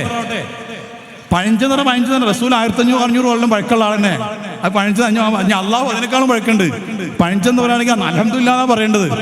കാരണം നമ്മൾ മുന്നോട്ട് കുതിക്കുക എന്നാ പറയാ. ഞാനൊക്കെ പറയല് നിങ്ങൾ 1500 വർഷം പിന്നോട്ട് കുതിക്കൂ, എന്നിട്ട് ആ മഹത്തായ മാതൃക സ്വീകരിച്ചിട്ട് ഇങ്ങോട്ട് വരുമെന്ന് ഞാനൊക്കെ പറയാം. മുന്നോട്ടല്ല കുതിക്കേണ്ടത്, ജീവിതത്തിൽ മുന്നോട്ട് പോകണം. പക്ഷെ ആശയങ്ങൾ പിന്നോട്ട് കുറിച്ചിട്ട് അവിടെ നിന്ന് എടുത്തിട്ട് ഇങ്ങോട്ട് വരണം. അതാണ് ഏറ്റവും നല്ല ഉസ്വത്തുൻ ഹസന. അപ്പോൾ നമ്മുടെ കുഞ്ഞുങ്ങളെ, മാതാപിതാക്കൾ പ്രത്യേകിച്ച് ഞാൻ പറഞ്ഞ വിഷയം, നമ്മുടെ കുഞ്ഞുങ്ങളെ ഒന്ന് ഹബീബിനോടുള്ള സ്വല്ലല്ലാഹു അലൈഹി വസല്ലം ആ ഒരു പ്രണയത്തിൽ അധിഷ്ഠിതമായിട്ട് കൊണ്ടുവരണം. അപ്പോൾ ഇവർ ഈ ബഹുമാനപ്പെട്ട അലാസറത്ത് അതിൽ റസൂലുള്ളാഹി സ്വല്ലല്ലാഹു അലൈഹി വസല്ലം ആ ശരീരം പോലും ഇല്ലാതായി പോയി എന്ന് പറഞ്ഞവർക്ക് മറുപടി ആയിട്ടാണ് തു സിന്ദാ ഹെ വല്ലാഹ് എന്നുള്ള പാട്ട് പാടുന്നത്. चमक तुझसे पाते हैं सब पाने वाले, मेरा दिल भी चमका दे चमकाने वाले, बरसता नहीं देख कर अब्र रहमत, बदों पर भी बरसा दे बरसाने वाले. तो जिंदा है वल्लाह, तो जिंदा है वल्लाह, तो जिंदा है वल्लाह, तो जिंदा है वल्लाह, मेरे चश्मे आलम से छुप जाने वाले, मदीने के गीती खुदा तुझको रखे, गरीबों फकीरों के ठहराने वाले. അടുത്ത വരിയിൽ പറയുന്നത് ഞങ്ങൾ പാപികളാണ് തങ്ങളെ, ഞങ്ങൾ സാധുക്കളാണ്, ഒന്ന് കൈപിടിച്ച് കൂടെ ചേർക്കാമോ എന്നാണ്. मैं मुजरिम हुआ आका, मुझे साथ ले लो, के रास्ते में है जा बजताने वाले. मैं मुजरिम हुआ आका, मुझे साथ ले लो, मैं मुजरिम हुआ आका, मुझे साथ ले लो, के रास्ते में है जा बजाने वाले, चमक तुझसे पाते हैं सब पाने वाले, मेरा दिल भी चमका दे चमकाने वाले. അപ്പോൾ അവർ അകലം കുറക്കണം, റസൂലായിട്ടുള്ള അകലം കുറക്കണം. എത്ര കവികൾ, എത്ര മഹാന്മാർ, എത്ര ഇമാമിങ്ങൾ, എത്ര ആസിഖ്യങ്ങൾ, അടുത്ത കാലത്ത് ജീവിച്ച് ഫാത്തായി പോയ കൊണ്ടൂർ ഉസ്താദ് അടക്കം എത്രയോ മഹാരഥന്മാരായ ആളുകൾ ആ മഹബത്ത് ഇങ്ങനെ നുണഞ്ഞ് ജീവിച്ചവരാണ്. ഈ അടുത്ത് എൻ്റെ അടുത്ത് ഒരു ചെറുപ്പക്കാരൻ, ഒരു 22 വയസ്സുള്ള ഒരു ചെറുപ്പക്കാരൻ കൺസൾട്ടിങ്ങിന് വേണ്ടി ജില്ല പറയണ്ട, അത് നല്ല കാര്യമാണ്. ആ കുട്ടിൻ്റെ ഉമ്മത് കേട്ടാൽ പ്രശ്നമാവും. വയനാട് ജില്ലയിൽ നിന്ന് കേട്ടോട്ടെ, വയനാട് ജില്ലയിൽ നിന്ന് കൺസൾട്ടിങ്ങിന് വന്നു. ആ ഉമ്മ ഇവനെ കൊണ്ട് വേറെ പല സ്ഥലത്തും കൺസൾട്ടിങ്ങിന് പോകാൻ വേണ്ടി നോക്കി. അവിടെ ഒന്നും ഇവൻ സമ്മതിച്ചു. എനിക്ക് മുഹ്സിൻ സാറിനെ മാത്രം കണ്ടാൽ മതി എന്ന് പറഞ്ഞിട്ട് കൺസൾട്ടിങ്ങിന് വേണ്ടി ഉമ്മ, ഈ മകൻ്റെ കാര്യത്തിനാണ്, പഠനത്തിൻ്റെ കാര്യം, PG പഠിക്കുക, PGക്ക് പഠിക്കുന്ന ഈ കുട്ടി കൺസൾട്ടിങ്ങിന് വേണ്ടി എൻ്റെ അടുത്ത് തന്നെ വരണമെന്ന് വാശി പിടിച്ചു. അങ്ങനെ എൻ്റെ അടുത്ത് വന്നു. അപ്പോൾ ആദ്യം ഉമ്മ കയറിയിട്ട് ഉമ്മാക്ക് പറയാൻ കുറച്ച് കാര്യങ്ങളൊക്കെ പറഞ്ഞു. ശേഷം ഈ മകൻ കയറിയിട്ട് ഇവൻ എന്നോട് പറഞ്ഞു, സാറേ ഞാൻ കൗൺസിലിങ്ങിന് വന്നതല്ല, പിന്നെ എന്താണ്, എനിക്ക് എൻ്റെ ഹബീബിനെ കുറിച്ച് കുറച്ച് പറഞ്ഞു തരാമോ, അതിനു വേണ്ടി മാത്രം വന്നതാണ്, എൻ്റെ പഠനത്തിൻ്റെ കാര്യത്തിൽ ഞാൻ ശ്രദ്ധിച്ചോളാം, സാറ് ഹബീബിനെ കുറിച്ചൊന്ന് പറഞ്ഞു തരാമോ. സുബ്ഹാനല്ലാഹ്. എൻ്റെ കൺസൾട്ടിങ് ജീവിതത്തിൽ ആദ്യത്തെ അനുഭവമാണത്. ഒരു കുട്ടി വയനാട്ടിൽ നിന്ന് ദൂരെ യാത്ര ചെയ്ത് വന്നിട്ട് ഇവിടുന്ന് ഉമ്മാൻ്റെ കാര്യങ്ങളൊക്കെ കഴിഞ്ഞിട്ട് പുറത്തേറിയിട്ട് പറയാ, സാർ എനിക്ക് റസൂലുള്ളാഹിനെ കുറിച്ചൊന്ന് പറഞ്ഞു തരുമോ, അതിനാണ് ഞാൻ വന്നത്. അപ്പോൾ ഞാനങ്ങനെ സംസാരിച്ച് നോക്കുമ്പോൾ ആ ചെറുപ്പക്കാരൻ പലപ്പോഴും സ്വലാത്ത് ചൊല്ലി കുറച്ചു നേരം കഴിഞ്ഞാൽ നാവിൽ മധുരം വരും. അക്ഷരാർത്ഥത്തിൽ ലിറ്ററലി നാവിൽ മധുരം വരും. ചെറുപക്ഷെ ഞാനീ പറയുന്നത് ഏതെങ്കിലും ചില ആളുകളുടെ ബുദ്ധിക്ക് ഉൾക്കൊള്ളാൻ കഴിയാതെ വരുന്നുണ്ടോ എന്ന് എനിക്കറിയില്ല. അള്ളാഹു പുറത്തു തരുമാറാവട്ടെ. ലിറ്ററലിയാണ് ഞാൻ പറയുന്നത്. ഒരു സ്വലാത്തിനെ കുറിച്ച് ഇപ്പോൾ ഒരു രസമുള്ളത് പോലെ ഉണ്ടില്ലേ എന്ന് പറഞ്ഞിട്ടുണ്ടാക്കല്ല, ലിറ്ററലി മധുരം വരെ. ഞങ്ങൾ ഒരു തവണ യമനിൽ പോയി, ഇപ്പോഴല്ല, ഇന്ത്യയിൽ ബാൻ വരുന്നതിന് മുമ്പ് യമനിൽ പോയ സമയത്ത് അവിടെ സമ്പൽ എന്ന് പറയുന്ന ഹദർമൗത്ത് തെരീം എന്ന് പറയും, അവിടെ സമ്പൽ എന്ന് പറയുന്ന അവിടെ സ്ഥലം, അവിടെ കുറേ മഹാന്മാരുള്ള ഒരു സ്ഥലമുണ്ട്. അപ്പോൾ അവിടെ ഞങ്ങളൊരു മഹാനെ സിയാറത്ത് ചെയ്തപ്പോൾ ഞങ്ങളുടെ കൂടെയുള്ള അവിടെയുള്ള ഒരു പണ്ഡിതൻ പറയാ, ഈ മഹാന്റെ പ്രത്യേകത വിശുദ്ധമായ റമദാനിൽ പകൽ സമയത്ത് ഖുർആൻ പാരായണം ചെയ്യാറില്ലായിരുന്നു.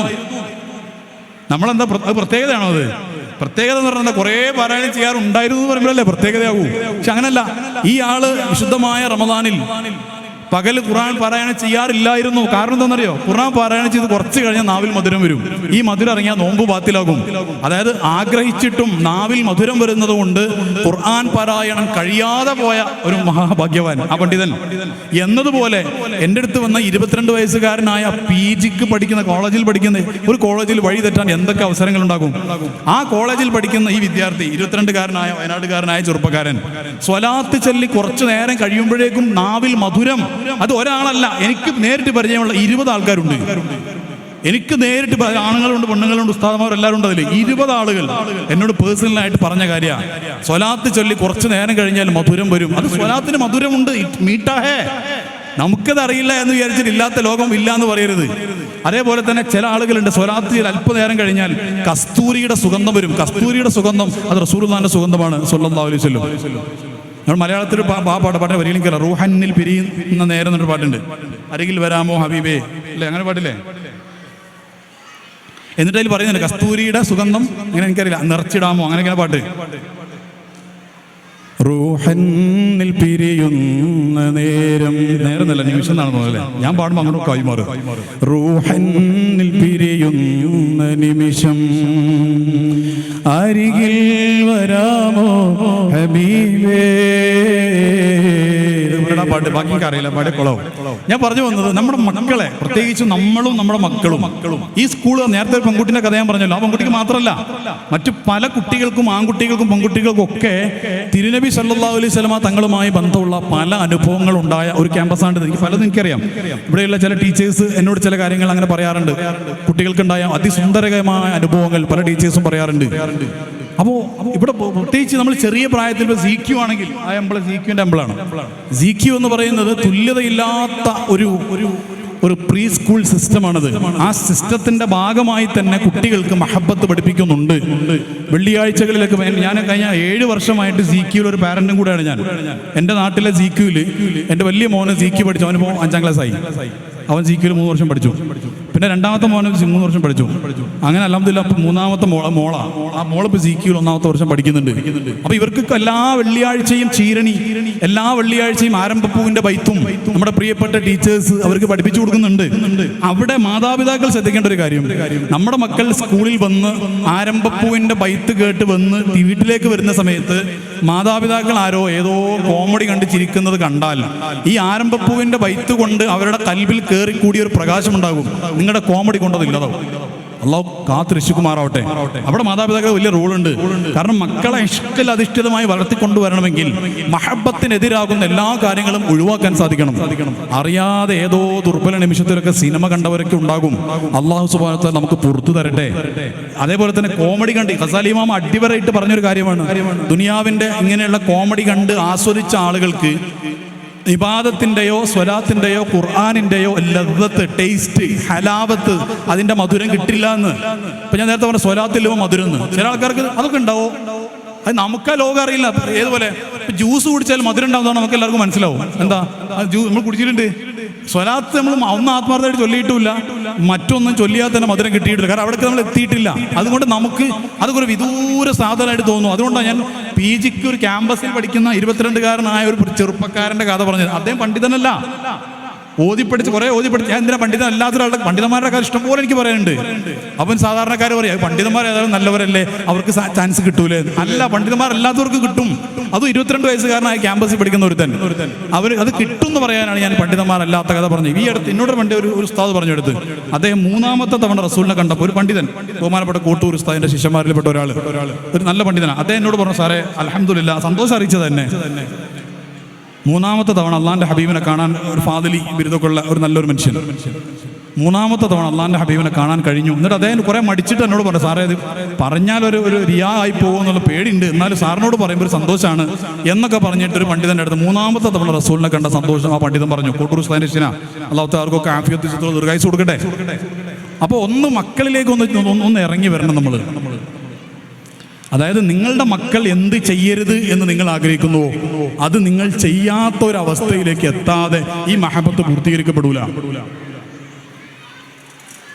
ഇത് കുട്ടികളും കൂടി ഇരിക്കുന്നതുകൊണ്ട് ചില കാര്യങ്ങൾ ഓപ്പണായിട്ട് പറയാൻ മടിയുണ്ട് എനിക്ക്. കാരണം ഇരകളും വേട്ടക്കാരും കൂടെ ഒന്നിച്ചിരിക്കുമ്പോൾ എങ്ങനെ ശരിയാവാ? മനസ്സിലായില്ലേ? ഇരകളും വേട്ടക്കാരും കൂടെ ഒന്നിച്ചിരുന്നാലേ ഞാൻ പറഞ്ഞത് നമ്മുടെ ഈ സിസ്റ്റത്തിന്റെ ഭാഗമായിട്ട് ഒരു കൊച്ചു ഉദാഹരണം പറയാം. ബാപ്പ ബാപ്പ ഭാര്യനെയും മക്കളൊക്കെ കൂട്ടിയിട്ട്, അതായത് ഒരാൾ ഭാര്യനെയും മക്കളൊക്കെ കൂട്ടിയിട്ട് പെട്ടെന്ന് അർജന്റായിട്ട് എവിടെയോ ഒരു യാത്ര പോകും. പെട്ടെന്ന് കാറിൽ കയറി. അപ്പോഴാണ് CQ പഠിക്കുന്ന മോള് പറയുന്നത്, ഇപ്പൊ നിങ്ങൾ സുബ്ഹാനല്ലാഹി സഹറിനെ ചൊല്ലിയിട്ടില്ല. ഇത് മിണ്ടാതിരുന്നാൽ മനുഷ്യൻ തിരക്കായി പോകുമ്പോഴേ എൻ്റെ ഒരു സുബ്ഹാനല്ലാഹി എന്ന് പറഞ്ഞാൽ മതി. ഈ ടീച്ചർ ഇവിടുന്ന് പഠിപ്പിച്ചു കൊടുക്കുന്ന ദിക്റിനൊന്നും അത് തിരക്കുണ്ടെങ്കിൽ ഒഴിവാക്കാം, അതിന് വലിയ പ്രസക്തിയൊന്നുമില്ല, അതിങ്ങനെ ഒഴിവുണ്ടെങ്കിൽ ചൊല്ലേണ്ട ഒരു സാധനമാണ് എന്ന ചിന്തയിലേക്ക് ആ കുട്ടി, നിങ്ങൾ സുബ്ഹാനല്ലാഹിന്റെ കാര്യത്തെ പറഞ്ഞിട്ടുള്ളൂ, ആ കുട്ടി മുഴുവൻ കാര്യത്തിലെത്തും. അത് ഗുരുതരമായ പിഴവാണെന്നാണ് ഞാനീ പറയുന്നത്. എല്ലാ കാര്യങ്ങളും, ഏതൊരു കാര്യം നമ്മൾ ശരിക്കും കുഞ്ഞിനെ അങ്ങോട്ട് ഓർമ്മപ്പെടുത്തി ഒരു ലൈഫ് ഒരു സിസ്റ്റത്തിന്റെ ഭാഗമായിട്ട്. എൻ്റെ 4 വയസ്സുള്ള പാത്തുമ്മ പറഞ്ഞാൽ ഫാത്തിമ ഇഷ്ടത്തോടെ അങ്ങനെ പറയുന്ന 4 വയസ്സുള്ള പാത്തുമ്മ അഥവാ എന്തെങ്കിലും ദിക്റിയ ചൊല്ലാം ഭക്ഷണം കഴിക്കും ബിസ്മിയെല്ലാം വിട്ടുപോയാൽ, പക്ഷേ നിങ്ങൾ ചൊല്ലിയിട്ടില്ല ചൂടാവും എന്നോട്. നീ ആരടി എന്നെ പഠിപ്പിക്കാന്നാണ്? എൻ്റെ ടീച്ചേഴ്സിന് ക്ലാസ് എടുക്കുന്ന ആളാണ് ഞാനെന്നല്ല. ഉണ്ട്, ഞാൻ ക്ലാസ് എടുക്കാറുണ്ട്. ഓളെ ടീച്ചേഴ്സിന് ഞാൻ ക്ലാസ് എടുക്കാറുണ്ട്. ഓളെ ടീച്ചേഴ്സിൻ്റെ ഒക്കെ ഗുരുനാഥനായിരിക്കും ഞാൻ.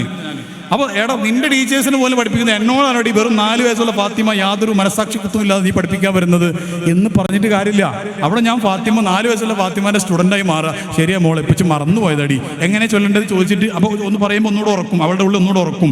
എന്നിട്ട് ഞാനത് പറയുമ്പോൾ അവളുടെ മനസ്സിൽ ഈ പഠിച്ച കാര്യം ദിക്റ് അതൊരു വലിയ കാര്യമാണ് എന്നുള്ള ചിന്തയിലേക്ക് വരും.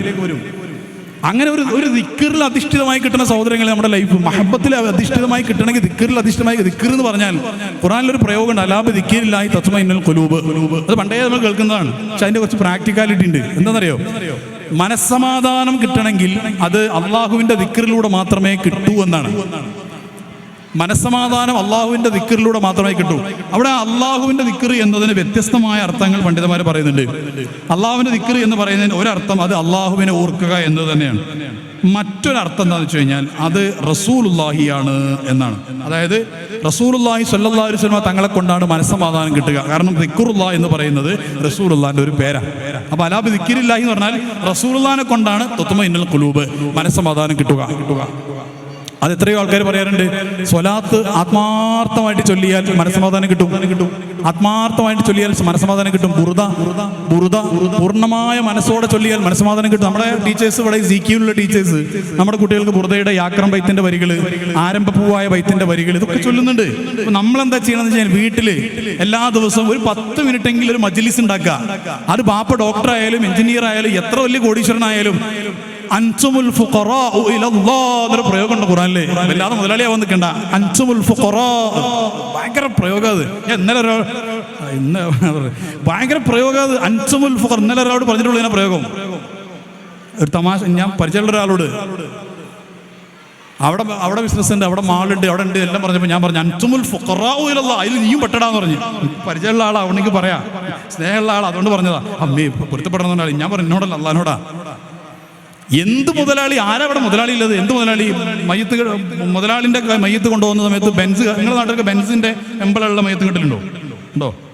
വലിയ മുതലാളി വരുമ്പോൾ ഒരു ബെൻസിന്റെ മയ്യത്ത് കെട്ടിൽ കൊണ്ടുപോകാം. കുറച്ചൊക്കെ ഉള്ള ഒരാളാണെങ്കിൽ ടയോട്ടയിൽ കൊണ്ടുപോകാം. അങ്ങനെയൊക്കെ ഉണ്ടോ? ഇവിടെ ഉണ്ട്. എനിക്കൊന്നും പറയും ഇങ്ങനെ നാക്ക് ഇല്ലല്ലോ. ഒരു വണ്ടി വരും, ഒരു 6 ചക്രമല്ല 6 കാലിലെ വണ്ടി. അത് മുതലാളിയാണെങ്കിൽ എല്ലാവരും കൊണ്ടുപോകും. മണിമഞ്ചലിൽ നിന്റെ മടങ്ങാത്ത യാത്ര ഞാൻ ഇങ്ങോട്ട് വരൂല. ആര് പറഞ്ഞിട്ട് കാര്യം ഇങ്ങോട്ട് വരൂല.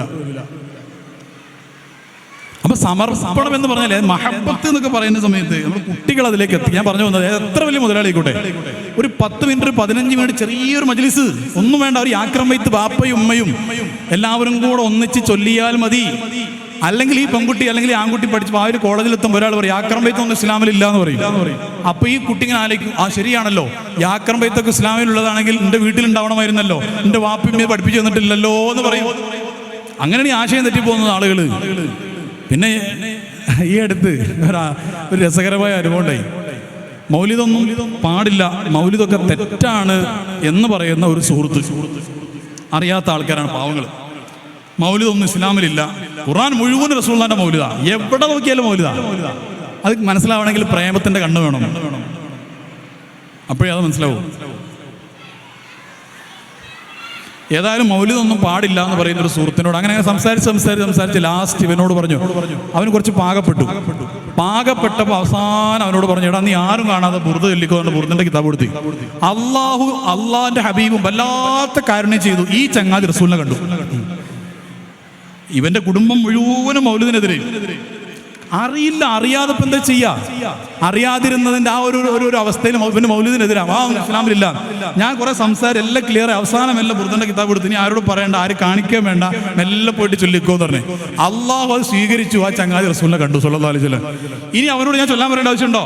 അവന് അനുഭവം കിട്ടി. ഫലാക്കില്ലി യസ്മഇന്ന ഖൽബി, ഇബ്രാഹിം നബി പറഞ്ഞാണ്, അള്ളാഹിനോട് പറഞ്ഞ വാക്കാ. അവന് കിട്ടി. ഇനി ആ ഹബീബിനെ കാണാൻ അവന് പിന്നെ ആഗ്രഹം ഉണ്ടാവും. പിന്നെ ഹദീസിൽ പറഞ്ഞിട്ടുണ്ട് ശൈത്താൻ എൻ്റെ രൂപത്തിൽ വരൂല. അത് നബിമാമൊക്കെ കർശനമായിട്ട് പറഞ്ഞിട്ടുണ്ട്, റസൂലുള്ളാഹിന്റെ രൂപത്തിൽ ശൈത്താൻ വരൂല. അങ്ങനെ മറ്റാരുടെ രൂപത്തിൽ നൂറാനിയത്തായിട്ട് ശൈത്താൻ എങ്ങനെ എടുക്കുക? ഒരിക്കൽ റസൂലുള്ളാഹി സ്വല്ലല്ലാഹു അലൈഹി വസല്ലം പറഞ്ഞു, എല്ലാവർക്കും ഒരു ശൈത്താൻ ഉണ്ടാകും, എല്ലാവർക്കും അള്ളാഹു ഒരു ശൈത്താനെ ഏർപ്പാടാക്കി കൊടുത്തിട്ടുണ്ട്. അപ്പൊ ആയിഷ ബീവി ചോദിച്ചു, റസൂലെ നിങ്ങൾക്കും ശൈത്താനുണ്ടോ? എല്ലാവർക്കും വഴികേടിലാക്കാൻ പഴപ്പിക്കാൻ വേണ്ടി ഒരു ശൈത്താൻ ഉണ്ടാവും എന്ന് പറഞ്ഞപ്പോൾ ആയിഷമ്മ ഭയങ്കര ബുദ്ധിയുള്ള ആളായിരുന്നു, ബുദ്ധിമതിയായിരുന്നു റളിയല്ലാഹു അൻഹ. അപ്പോൾ ആയിഷമ്മ ചോദിച്ചു, നബിയെ നിങ്ങൾക്കും അള്ളാഹു ശൈത്താനെ ഏർപ്പാടാക്കി തന്നിട്ടുണ്ടോ? അപ്പോൾ റസൂൽ പറഞ്ഞു, ഉണ്ട്. വലാകിൻ വ ഇന്ന ശൈത്താനി ലഅസ്ലം, എൻ്റെ ശൈത്താൻ മുസ്ലിം ആയിട്ടുണ്ട് എന്ന്. അതായത് ലോകത്ത് ശൈത്താൻ എന്ന് പറഞ്ഞാൽ ഇബ്ലീസിന്റെ സന്തതികളാണ്. ഒറ്റ ശൈത്താനെ ലോകത്ത് മുസ്ലിം ആയതുള്ളൂ, അത് റസൂലുള്ളാഹിനെ ഏൽപ്പിക്കപ്പെട്ട ശൈത്താൻ. ഞാൻ എന്താ പറഞ്ഞെന്നറിയോ? ഹബീബ് നൂറ. ആ നൂറായിട്ട് എന്ത് ബന്ധപ്പെട്ടാലും അത് പ്രകാശിക്കും. ആ ശൈത്താനാണ്, ശൈത്താൻ പ്രകാശിക്കും. അത് റസൂലാണത്. ഒരു നോട്ടം മതി. അപ്പൊ ഇതുവരെ മൗലിദ് വേണ്ടാന്ന് പറഞ്ഞ് എതിർത്ത് നടന്നിരുന്ന ഒരു ചെറുപ്പക്കാരന് വിദ്യാഭ്യാസമുള്ള ആളാ, ആ രീതിയിലാണ് സംസാരിച്ചത്. അവനോട് തെളിവുകൊണ്ടൊന്നുമല്ല സംസാരിച്ചത്, പ്രേമം കൊണ്ടാണ് സംസാരിച്ചത്. ആദ്യം ആ വ്യക്തിയെ പ്രേമിക്കണം, പ്രേമം കൊണ്ട് സംസാരിച്ച്. ആയത്ത് ഒതിച്ചല്ല. അപ്പൊ എന്നെക്കാൾ ആയത്ത് ഓൻ ഇങ്ങോട്ട് അറിയാം, കാരണം അവൻ എന്തൊക്കെ പഠിച്ചിട്ടുണ്ട്, ഞാൻ പഠിച്ചിട്ടില്ല. അപ്പൊ പ്രേമം കൊണ്ട് സംസാരിച്ച് അവസാനം അവന് ബുർദ ചൊല്ലാന്ന് പറഞ്ഞു. ബുർദ ചൊല്ലാന്ന് പറഞ്ഞ് കുറച്ച് കഴിഞ്ഞപ്പോൾ അവൻ അള്ളാഹു വല്ലാത്തൊരു സന്തോഷം കൊടുക്കുകയും ചെയ്തു. ഇവിടെ 15 കൊല്ലമായിട്ട് ബുർദ ചൊല്ലുന്നവർക്ക് കിട്ടാത്ത തോഫീക്ക് 2 ആഴ്ച കൂടെ ചെറുപ്പക്കാർ അല്ല കൊടുത്തത്. കാരണം എന്താ? ഇനി അവനിലൂടെ ഒരുപാട് ദഅവത്ത് നടക്കും. ഞാൻ പറഞ്ഞു വന്നത് എന്താ വെച്ച് കഴിഞ്ഞാൽ, നമുക്ക് അള്ളാഹു തന്ന മാതാപിതാക്കളെ, അള്ളാഹു തന്ന മഹത്തായ സമ്മാനങ്ങളാണ് നമ്മുടെ ഈ കുരുന്ന മക്കൾ. അൽഹംദുലില്ലാ. അതിൻ്റെ വാല്യൂ മനസ്സിലാവണമെങ്കിൽ മക്കളില്ലാത്തവരോട് ചോദിക്കണം. കല്യാണം കഴിഞ്ഞ് 5, 6, 8, 10 ഒക്കെ വർഷങ്ങളായിട്ട് മക്കളില്ലാത്തവർ പല സ്ത്രീകൾ എന്നോട് പറയാറുണ്ട്, സാറേ കല്യാണത്തിനൊക്കെ പോകാൻ മടിയാണിപ്പോൾ. കാരണം എന്താ? കല്യാണത്തിനൊക്കെ പോയി കഴിഞ്ഞാൽ ഓരോരുത്തരിങ്ങനെ എന്നെ അഭിസംബോധന ചെയ്യില്ല. മറ്റേ യൂസുഫാക്കൻ്റെ ആ മക്കളൊന്നും ഇല്ലാത്ത ആ പെണ്ണല്ലേ നീ എന്നൊക്കെ ചോദിക്കുക. വല്ലാത്തൊരു വിഷമാണത്. ഞാനെന്തോ തെറ്റ് ചെയ്തിട്ടാണോ മക്കളില്ലാത്തത്? അല്ലല്ലോ. അല്ലെങ്കിൽ മക്കളുണ്ടായ നമ്മൾ കുറേ നന്മ കുറേ ചെയ്തിട്ട് അള്ളാഹു തന്നാണ്? അല്ലല്ലോ. ഇതൊരു അള്ളാഹിൻ്റെ ഔദാര്യത്തിൻ്റെ ഭാഗമായിട്ട് കിട്ടിയതല്ലേ. ഞാൻ പറഞ്ഞത് മക്കളില്ലാത്തവരോട് നിങ്ങൾ ചോദിച്ചു നോക്കൂ അതിൻ്റെ വേദന എത്രയാണ് എന്ന്. അപ്പോൾ ആ ഒരു അവസ്ഥയിൽ മക്കളെ അള്ളാഹു തആല നമുക്ക് തന്നു. ഇനി ആ മക്കളെ ഒന്ന് ഹബീബിന്റെ മക്കളായിട്ട് കൊടുക്കണം നമുക്ക് സല്ലല്ലാഹു അലൈഹി വസല്ലം. കാരണം നമ്മുടെ എല്ലാവരുടെ ഉള്ളിൽ റൂഹുണ്ട്, ആത്മാവിന്റെ പിതാവ് റസൂലാണ് സല്ലല്ലാഹു അലൈഹി വസല്ലം. അബുൽ അർവാഹ്, ശരീരങ്ങളുടെ പിതാവ് ആദം നബിയാണ്. അബുൽ അജ്സാദ്, റസൂലുള്ളാഹിന്റെയും ശരീരങ്ങളുടെ പിതാവിൽ പെടുമ്പോൾ റസൂലുള്ളാഹിന്റെയും പിതാവ് ആദം നബിയാണ്. പക്ഷെ റൂഹിയായിട്ട് ആദം നബിയുടെയും റൂഹിന്റെ പിതാവ് റസൂലാണ് സല്ലല്ലാഹു അലൈഹി വസല്ലം. അപ്പൊ നമ്മുടെ കുഞ്ഞുങ്ങളുടെ ജീവിതം, നമ്മുടെ ജീവിതം എപ്പോഴും റസൂലായിട്ട് ചുറ്റിപ്പറ്റി ജീവിക്കാൻ നമുക്ക് പറ്റിയാൽ, കേവലം ഇവിടെ 2-3 കാര്യങ്ങളുണ്ട്. കേവലം ഒരു സ്വലാത്ത് ചൊല്ലുക എന്നത് മാത്രമല്ല, ഏറ്റവും മർമ്മപ്രധാനമായ ഇപ്പം ചില ആളുകളൊക്കെ ഉണ്ട്, ചില സ്ത്രീകളൊക്കെ പ്രത്യേകിച്ചും അങ്ങനെ പറയുന്നത് കേൾക്കാം. അവരെ കുറിച്ച് മറ്റുള്ളവർ പറയും 5000 സ്വലാത്ത് ചെല്ലുന്ന സ്ത്രീയാണ്, പക്ഷെ അയൽവാസിയോട് മിണ്ടൂല. ആ സ്വലാത്തിന് കബൂലിയത്തില്ല. സ്വലാത്തിന്റെ ഒരു കൂലി ആ ആൾക്ക് കിട്ടും, പക്ഷേ ഒരു സ്വലാത്ത് ഉത്തമ്മിമ മകാരിമൽ അഖ്ലാഖ് എന്ന റസൂലുള്ളാഹി പറഞ്ഞത് സല്ലല്ലാഹു അലൈഹി വസല്ലം. സ്വഭാവം നന്നാക്കാൻ വേണ്ടി വന്ന ആളാണ് ഞാൻ. അപ്പോൾ ഒരു അയൽവാസിയോട് മിണ്ടൂല. ഏട്ടത്തി അല്ലെ അനിയത്തി അല്ലെങ്കിൽ മൂത്തച്ചി, ഇളച്ചി, നാത്തൂന്, അമ്മായിമ്മ ഇവരടക്കം തെറ്റിപ്പിണങ്ങി നിൽക്കുന്ന ഒരവസ്ഥ ഉണ്ടെങ്കിൽ ആ പെണ്ണിന്റെ സ്വലാത്ത് നൂറാനിയത്തുള്ള സ്വലാത്ത് ആയിട്ടില്ല, ഒരു പ്രകാശപൂരിതമായ സ്വലാത്തിലേക്ക് എത്തിയിട്ടില്ല എന്നർത്ഥം. സ്വലാത്ത് പറഞ്ഞാൽ ഒരാളുടെ സ്വഭാവം നന്നാവാൻ കാരണം എന്താ? തിരുനബി സല്ലല്ലാഹു അലൈഹി വസല്ലം തങ്ങളുടെ ഏറ്റവും പ്രധാനപ്പെട്ട പ്രത്യേകത ഫഖൻ നബിയ്യിന ഫീ ഖൽഖിൻ വഫീ ഖുലുഖിൻ വലം യുദാനു ഫീ ഇൽമിൻ വലാ കറമിൻ. എന്താ പറഞ്ഞത്? ഫഖൻ നബിയ്യിന ഫീ ഖൽഖിൻ വഫീ ഖുലുഖിൻ. സ്വഭാവത്തിലും സൗന്ദര്യത്തിലും മറ്റെല്ലാ അമ്പിയാക്കന്മാരെക്കാളും മുമ്പിലാണ് റസൂൽ സല്ലല്ലാഹു അലൈഹി വസല്ലം. ഒരാൾ റസൂലിന്റെ ആളാന്ന് പറയുമ്പോൾ ഒരു കൊച്ചു റഹ്മത്തുൽ ലിൽ ആലമീൻ അയാൾ ആവണം. അത് എവിടുന്ന് തുടങ്ങണം? ഭർത്താവാണെങ്കിൽ ഭാര്യയുടെ അടുത്ത് നിന്ന് തുടങ്ങണം. ഭാര്യനെ ഇടങ്ങേറാക്കുന്ന ഒരാള് റസൂലുള്ളാഹിന്റെ മഹബത്ത് എന്ന് പറയാൻ പറ്റൂല. കാരണം റസൂലുള്ളാഹി സ്വല്ലല്ലാഹു അലൈഹി വസല്ലമ തങ്ങള് ആയിഷ റളിയല്ലാഹു അൻഹ പറഞ്ഞിട്ടുണ്ട്, ലോകത്തിന്റെ നേതാവാണ്, ആ നാട്ടിലെ ഇൽമിന്റെ എല്ലാ അവസാന വാക്കും പറയേണ്ട ആളാണ്, സർവ്വ സൈന്യാധിപരാണ്, രാജ്യത്തിന്റെ നേതാവാണ്, എല്ലാമാണ്. അതെല്ലാം ആയിരിക്കുന്ന സമയത്തും വസ്ത്രങ്ങൾ സ്വയം കൈകൊണ്ട് തുന്നാൻ റസൂൽ സമയം കണ്ടെത്തിയിരുന്നു. ചെരുപ്പ് കംപ്ലൈന്റ് ആയപ്പോൾ സ്വയം കൈകൊണ്ട് നന്നാക്കാൻ സമയം കണ്ടെത്തിയിരുന്നു. വീട്ടു ജോലികളിൽ ആയിഷുമ്മ പറയുന്നു, എന്നെ സഹായിക്കാറുണ്ടായിരുന്നു. അത് ചെയ്യാത്തവൻ എങ്ങനെ റസൂലിന്റെ ആളായി മാറും? ഞാൻ പറഞ്ഞെന്താ, റസൂൽ റഹ്മത്തുൽ ആലമീനായിരുന്നു. ശരി, നമ്മളാ ഒരു കൊച്ചു റഹ്മത്തുൽ ആലമീൻ ആവണം. കൂനു റബ്ബാനി എന്ന് ഖുർആനിൽ പറഞ്ഞതിന്റെ വിശദീകരണത്തിൽ പണ്ഡിതന്മാർ പറഞ്ഞിട്ടില്ലേ, അത് നിങ്ങൾ കാരുണ്യവാന്മാരാവണം എന്നാണ് അതിന്റെ അർത്ഥമെന്ന്. അപ്പൊ ഭാര്യയോട് കരുണ കാണിക്കാത്തവൻ, ഭർത്താവിനോട് കരുണ കാണിക്കാത്ത ഒരാള്, അയാൾ ഒരിക്കലും റസൂലിന്റെ ആളാവൂല. കുറെ ഞാൻ നേരത്തെ പറഞ്ഞു, കുറെ സ്വഭാവം ഭയങ്കര മോശം, പറ്റൂലാന്ന്. സ്വല്ലു അലൈഹിന്റെ വിശദീകരണത്തിലൊക്കെ പണ്ഡിതന്മാർ അത് കുറെ പറഞ്ഞിട്ടുണ്ട്. അപ്പൊ കുട്ടികളെ ചില ഹദീസുകളൊക്കെ കാണാം. ഒരു ഹദീസിലുണ്ട്, ചില സ്ത്രീകളൊക്കെ വരുന്ന സമയത്ത് പറയും, മതപരമായ മേഖലയിലൊക്കെ പള്ളിയുടെ മഹല്ലിന്റെ പ്രസിഡന്റ്, സെക്രട്ടറി, അല്ലെങ്കിൽ ദീനി സംവിധാനങ്ങളുടെയൊക്കെ സെക്രട്ടറിയും പ്രസിഡന്റൊക്കെ ആയി പ്രവർത്തിക്കുന്ന ആളുകളെ കുറിച്ചടക്കം സ്ത്രീകൾ അവരുടെ ഭാര്യമാർക്ക് കൺസൾട്ട് ചെയ്യുമ്പോൾ സങ്കടത്തോടെ പറയുന്നത്, അവർ നാട്ടിൽ പോയ ഭയങ്കര പ്രസിഡന്റാണ്, അല്ലെങ്കിൽ നാട്ടിൽ പോയ ഭയങ്കര സെക്രട്ടറിയാണ്, വീട്ടിൽ വന്നാൽ ഉലായിക കൽ അൻആം എന്ന് പറഞ്ഞാൽ ഘോരഘോരമായ ശബ്ദം ഉണ്ടാക്കി കടന്നു വരിക എന്നർത്ഥം. അൻആമിന്റെ ശബ്ദം, അൻആം എന്ന് പറഞ്ഞാൽ മൃഗങ്ങളുടെ കുറെ ശബ്ദങ്ങൾ ഉണ്ടാവില്ലേ, വാ എന്നൊക്കെ പറഞ്ഞിട്ട് അങ്ങനെയാണ് വരിക. അതെങ്ങനെ മഹബത്താകും? അത് മഹബത്ത് ആവില്ല. സ്വഭാവം നന്നാവാതെ ഒരു ഭാര്യയെ ഇടങ്ങേറാക്കുന്നുണ്ടെങ്കിൽ, ഒരാളൊരു ഉമ്മാനെ ഇടങ്ങേറാക്കുന്നുണ്ടെങ്കിൽ, ഭർത്താവിനെ ഇടങ്ങേറാക്കുന്നുണ്ടെങ്കിൽ, അതുപോലെ തന്നെ മക്കളെ ഇടങ്ങേറാക്കുന്നുണ്ടെങ്കിൽ, അയൽവാസിയോട് തെറ്റി നിൽക്കുന്നുണ്ടെങ്കിൽ, അയാൾ റസൂലുള്ളാഹിന്റെ ആളാവില്ല.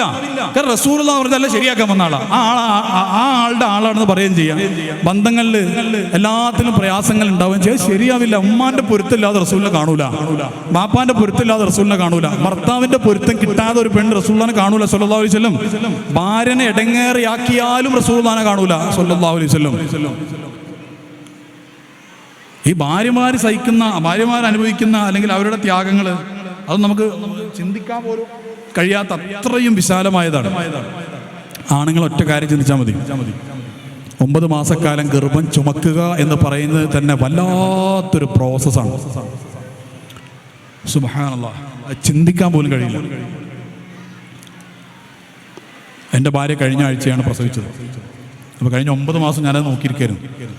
അത് ഈ ഒരു 7 മാസമൊക്കെ ആയത് മുതൽ ഈ പെണ്ണ് നടക്കുന്നത്, എൻ്റെ ഭാര്യയിൽ എല്ലാ പെണ്ണുങ്ങളും അങ്ങനെ നടക്കുക, ഒരു പ്രത്യേക രീതിയിലൊക്കെ നടക്കുക. അത് ശരിക്കും നടക്കാൻ പോലും എന്താണെന്നറിയോ, എൻ്റെയും കൂടെ കുട്ടിയാണ്, ത്യാഗം മുഴുവൻ ആ പെണ്ണാണ് സഹിക്കുന്നത്. ഭർത്താവിന് കുട്ടി ഉണ്ടാകുന്ന പ്രോസസ്സിൽ ഒരു ജസ്റ്റ് ഒരു സ്പേം പാസ് ചെയ്യേണ്ട ഒരു പണി മാത്രം. ഫെർട്ടിലൈസേഷൻ കഴിഞ്ഞാൽ പിന്നെ ഭർത്താവിന് ഒരു ഉത്തരവാദിത്വമില്ല. അതിൻ്റെ സർവ്വ റിസ്കുകളും ഈ പെണ്ണാണ് എടുക്കുന്നത്. സുബ്ഹാനല്ലാഹ്. എന്നിട്ട് ആ ഗർഭിണിയായിരിക്കുന്ന പെണ്ണിന് അടക്കം ഒരു മനസ്സമാധാനം കൊടുക്കാത്ത അവസ്ഥ എത്ര സ്ഥലങ്ങളിലുണ്ട്. എന്നിട്ട് പറയും, ഞാൻ റസൂലുള്ളാഹിന്റെ ഉമ്മത്താണെന്ന്, റസൂലുള്ളാഹിനെ സ്നേഹിക്കുന്നു സ്വല്ലല്ലാഹു അലൈഹി വസല്ലം. അസ്തഗ്ഫിറുല്ലാഹ് ചൊല്ലുക നല്ലത്. അതിശക്തമായൊരു പ്രോസസ്സാണ്. പിന്നെ പെണ്ണുങ്ങൾ എന്ത് ചെയ്യാം, ഇങ്ങനെയൊക്കെ വേദനയുള്ള പെണ്ണുങ്ങൾ അതിൻ്റെ ഇടയിൽ എഴുന്നേറ്റ് ചായ ഉണ്ടാക്കും, കടി ഉണ്ടാക്കും, ഭക്ഷണം ഉണ്ടാക്കും. ശരിക്കും അങ്ങോട്ട് ഹിദ്മ ചെയ്ത് കൊടുക്കേണ്ട ടൈമല്ലേ അത്. എൻ്റെ ഭാര്യ ഇങ്ങനെ അപ്പുറത്ത് ഇങ്ങനെ കഷ്ടപ്പെട്ട് നടക്കുന്നത് കണ്ടിട്ട് അറിയാതെ അപ്പുറത്ത് പോയിട്ട് കരഞ്ഞു പോയി ചില ദിവസങ്ങളൊക്കെ. ഞാൻ പടച്ചോനെ പാവം, ഞങ്ങൾക്ക് രണ്ടാക്കും കൂടെ നീ തരുന്ന കുട്ടിക്ക് വേണ്ടിയാണല്ലോ എൻ്റെ ഭാര്യയെ കഷ്ടപ്പെടുന്നത് എന്ന് ആലോചിച്ചിട്ട്. പ്രസവത്തിൻ്റെ വേദനയും പ്രയാസവും കാര്യങ്ങളൊക്കെ ആണെങ്കിലോ, അത് ഞാൻ കുറേ പറയുന്നില്ല, പല ഗർഭിണികളൊക്കെ ഉണ്ടാവില്ലേ. പിന്നെ അല്ലാഹു തആല ആ വേദന ചുരുക്കി കൊടുക്കും അവർക്ക്, അല്ലാഹു തആല ആ വേദന മറപ്പിച്ചു കൊടുക്കും. അതുകൊണ്ടാണ് വീണ്ടും പ്രോസസ്സിംഗ് ഒക്കെ നടക്കുന്നത്, അല്ലെങ്കിൽ നടക്കൂല അത്. അതേപോലെ ഭർത്താവിൻ്റെ പൊരുത്തം, അതൊക്കെ വേണം. നമ്മുടെ കുട്ടികളിലേക്ക് നമ്മൾ കടന്നു വരുന്ന സമയത്ത് ഒരു ഹദീസിലുണ്ട്, അക്രിമു ഔലാദക്കും. ഇത് മാതാപിതാക്കൾ ശരിക്കും അടിവരായിട്ട് ശ്രദ്ധിക്കണം. അക്രിമു ഔലാദക്കും ഇത് കൂടെ പറഞ്ഞിട്ട് ഞാൻ നിർത്തും. അക്രിമു ഔലാദക്കും ഫഇന്നഹു ഹദിയത്തുൽ ലക്കും. ഒന്ന് എഴുന്നേറ്റില്ല, കുറേ നേരം ഇരിക്കാൻ. എല്ലാവരും എഴുന്നേക്കും. ചെറിയൊരു പാട്ടോടെ കയ്യിലും കുട്ടികളില്ലാത്തവരൊക്കെ എഴുന്നേക്കും, കാണുമ്പോഴൊക്കെ എഴുന്നേക്കും, എല്ലാവരും എഴുന്നേക്കും. കുട്ടികൾ കയ്യിൽ ഉറങ്ങുന്നവരുണ്ടെങ്കിൽ എഴുന്നേക്കണം, അല്ലാത്തവരൊക്കെ എഴുന്നേക്കും.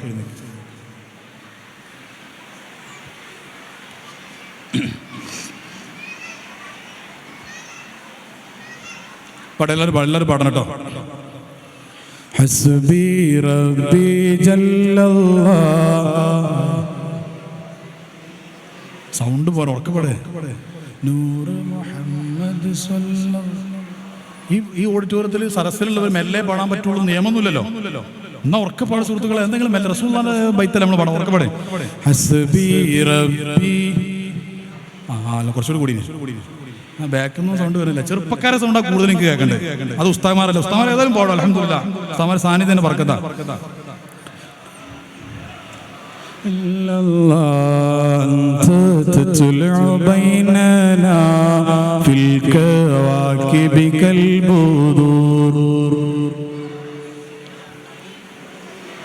ചൊല്ലേ മക്കൾക്ക് ചൊല്ലേ, ഒക്കെ ചൊല്ലേ, മക്കൾ അറിയുന്നവർക്ക് ചൊല്ലേ.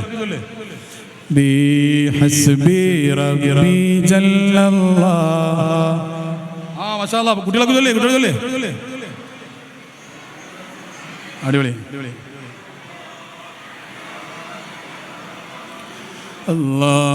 أنت أم أم أب ما رأينا فيهما مثل حسنك قط يا سيدي النبي أنت منجينا غدا من شفاعتك الصفا من لنا مثلك يا سيدي خير النبي حسبي ربي. മാതാപിതാക്കൾ, കുട്ടികളെ, ഈ ടോൺ ലൈഫിൽ വീട്ടിൽ വന്നാൽ മതി.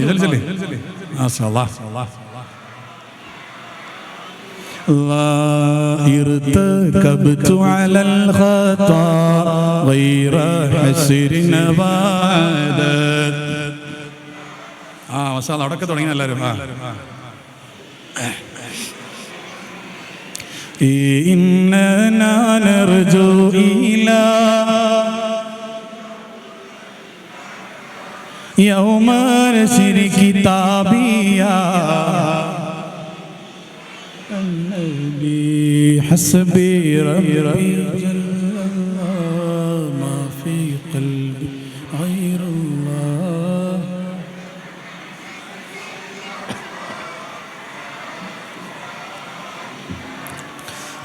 الشفاعة هب لنا في القيامة مشفقا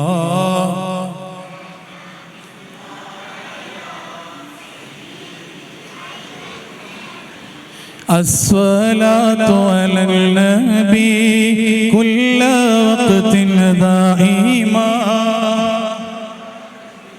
في السماء سيدي خير النبي حسبي ربي ما في قلبي غير الله.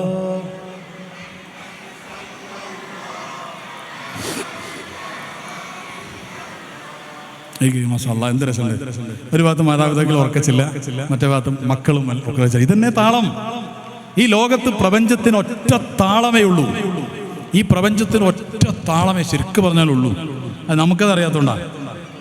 ഈ കാറ്റ് വരുന്ന സമയത്ത്, കാറ്റിങ്ങനെ വരുന്ന സമയത്ത് ഈ മഹാന്മാരായ ആശിഖ്യങ്ങളായ ആളുകൾ അവർ കാറ്റ് വരുന്നത് കണ്ടാൽ അവർക്ക് തോന്നും ഈ കാറ്റ് മദീനയിൽ നിന്നാണോ വരുന്നത്. കാരണം അവർക്ക് ആകെ ഒരു ചിന്തയുള്ളൂ. എൻ്റെ ഒരു സുഹൃത്തുണ്ട്, ഇടയ്ക്ക് ബസ് ഇങ്ങനെ നിർത്തുമ്പോൾ ഇത് ഈ ബസ് എങ്ങോട്ടാ മദീനത്തേക്കാണോ ചോദിക്കും വെറുതെ. നമുക്ക് തോന്നും അവന് ഭ്രാന്താണെന്ന്. അൽഹംദുലില്ലാഹ് ഭ്രാന്തന്നെ ആണത്. അല്ലാഹു തആല ഭ്രാന്ത് നൽകുമാറാവട്ടെ. ആ ഭ്രാന്തിന് ആരെങ്കിലും കുറ്റം പറഞ്ഞാൽ അതിനുള്ള മറുപടി ഭൂസൂര്യമാൻ പറഞ്ഞിട്ടുണ്ട്, വലാ ദാഇ ബി മുൻഹസിമി. ഇത് മാറാത്ത ഭ്രാന്താണെന്ന്. ഈ ഭ്രാന്ത് മാറൂല, മാറണ്ട. എന്നിട്ട് ആ ബുർദയിൽ പറയുന്നുണ്ട് ഇതേ രോഗം നിനക്കുണ്ടാവട്ടെ എന്ന് പറയുന്നുണ്ട്. എടാ ഈ ഭ്രാന്ത് മഹബത്തിന്റെ ഭ്രാന്തില്ലേ, അത് നിനക്കുണ്ടാവട്ടെ എന്ന് ഭൂസൂര്യമാമ ഒന്നാമത്തെ ബസ്സിൽ പറയുന്നുണ്ട്. എൻ്റെ സുഹൃത്തുണ്ട്, വേറെ ആ സുഹൃത്ത് പച്ച ബസ് കണ്ടാൽ പോയി ഉമ്മടുക്കും. പച്ച ബസ് കണ്ടാൽ ഉമ്മടുക്കും. എന്താ പച്ചക്കുമ്പിന്റെ കളറാ. സുബ്ഹാനല്ലാഹ്. ഇന്നലെ എനിക്കൊരു വലിയ സന്തോഷം ഉണ്ടായി. ഭയങ്കര സന്തോഷം. എനിക്ക് വേഗം കണ്ണു നിറയും. സന്തോഷം ഉണ്ടായി കഴിഞ്ഞാൽ നേരത്തെ അവിടെ ഇരുന്നപ്പോൾ കണ്ണു നിറഞ്ഞു. ചെറിയ മക്കളുടെ പാട്ടൊക്കെ കണ്ടപ്പോൾ അവർ ആ രംഗം കണ്ടപ്പോൾ അറിയാതെ കണ്ണു നിറഞ്ഞു പോയി. ഞാൻ ഇന്നലെ ഞങ്ങൾ സ്ഥലത്ത് പോയിട്ട് ഇങ്ങനെ വരുമ്പോൾ ഞാനും എൻ്റെ മക്കളും വണ്ടിയിലുണ്ടായിരുന്നു. അപ്പോൾ എൻ്റെ വലിയ മോന് 10 വയസ്സാണ്. ഞാൻ പറഞ്ഞു സൂറത്തുൽ ഖുർആനിൽ പഠിച്ചാണ്. രണ്ടാമത്തെ മോന് 7 വയസ്സാണ്. അവന് സൂറത്തുൽ ഖുർആനിൽ പഠിച്ചാൽ ഇപ്പോൾ 2ാം ക്ലാസ്സിലാണ്. അപ്പോൾ ഞങ്ങൾ കൊണ്ടോട്ടി എന്ന് പറയുന്ന സ്ഥലത്ത് ഞങ്ങൾ കാപ്പാടൊരു പരിപാടിക്ക് പോകേണ്ട ഒരു ഹൗസ് വാമിംഗ് ഉണ്ടായിരുന്നു എൻ്റെ പ്രിയപ്പെട്ട സുഹൃത്തിൻ്റെ. അപ്പോൾ അതിന് പോയിട്ട് തിരിച്ചു വരുന്ന സമയത്ത് കൊണ്ടോട്ടി എത്തിയപ്പോൾ മഗ്‌രിബ് നിസ്കരിക്കാൻ വേണ്ടി ഒരു പള്ളി കയറി. ഒരു കൊച്ചു പള്ളി, ഒരു നിസ്കാരപ്പള്ളി. എല്ലാ പള്ളിയും നിസ്കാരപ്പള്ളി തന്നെയല്ലേ. പിന്നെന്താ ഈ പള്ളിക്ക് മാത്രം നിസ്കാരപ്പള്ളി? ചുമ്മാ ഇല്ലാത്തതുകൊണ്ടോ? അതും നിസ്കാരപ്പള്ളി, അതിന് പേര് മാറ്റണം ശരിക്കും, പണ്ടാരോ ഉണ്ടാക്കിയതാ. ജുമയും നിസ്കാരം തന്നെ, ഏതാവട്ടെ. ഏതായാലും ഒരു കൊച്ചു പള്ളിയിൽ ഞങ്ങൾ നിസ്കരിക്കാൻ കാരണം, ഞാനും വണ്ടി ഓടുന്ന നമ്മുടെ സുഹൃത്തുണ്ട്, പിന്നെ ഞങ്ങൾ രണ്ട് മക്കള്. പള്ളിയിൽ നിസ്കരിച്ച് ഇങ്ങനെ ഇറങ്ങുന്ന സമയത്ത് ആ പള്ളിയിലേക്ക് കയറുന്ന ആ പള്ളിയുടെ തന്നെ വഴിയുണ്ട്. ആ വഴിയിൽ ചെറിയ കൊച്ചു മതിലുണ്ട്. മതിലിൻ്റെ ഓരോ നിശ്ചിത ഗ്യാപ്പിൽ ഒരു ചെറിയൊരു ഒരു എന്താ പറയുക, ഒരു ഭംഗിക്ക് വേണ്ടി ഒരു സാധനങ്ങൾ കൊടുക്കൂലേ. അപ്പോൾ ഒരു മദീനത്തെ പച്ചക്കുപ്പ പോലെ ഒന്നുമല്ല, പക്ഷേ ഒരു വിദൂരമായിട്ട് പച്ചക്കുപ്പ പോലെ തോന്നുന്ന ഒരു സാധനം, കളർ പച്ച. അപ്പം എന്നിട്ട് എൻ്റെ ഈ രണ്ട് കുട്ടികൾ എനിക്ക് ഭയങ്കര ഇഷ്ടമായി. അല്ലാതെ നമ്മളെല്ലാവരുടെ മക്കളെ ആശയങ്ങൾ ഉൾപ്പെടുത്തി അനുഗ്രഹിക്കട്ടെ. ഈ രണ്ട് മക്കളും ആ പച്ചക്കുപ്പ കണ്ടിട്ട് ഇപ്പച്ചി മദീനത്തെ പച്ചക്കുപ്പിൻ്റെ പോലെ ഉണ്ട്, ഉമ്മ കൊടുക്കുക. ഞാൻ ഉമ്മ കൊടുക്കാൻ പറഞ്ഞിട്ടില്ല. അവർ ഈ പച്ചക്കുപ്പ പോലെയാണ് എന്ന് പറഞ്ഞിട്ട് അവിടെ വന്നിട്ട് ഈ പച്ചയും കണ്ടിട്ട് അവിടെ വന്നിട്ട് ഉമ്മ കൊടുക്കും. ഓരോ പച്ചക്കുപ്പൻ്റെ ഇതിന് തൂണിന് ഉമ്മ കൊടുത്തിട്ട് അവർ പോകുന്നത്. ആ ഉമ്മ കൊടുക്കുന്നത് മദീനത്ത് അറിയില്ലേ ആ സെക്കൻഡിൽ. സുബ്ഹാനല്ലാഹ്, ആരെയാ നമ്മൾ പ്രണയിക്കുന്നത്? ഞാൻ പറഞ്ഞെന്താണെന്നറിയോ? ഈ ലോകത്ത് ഒറ്റ പ്രമേയമുള്ളൂ,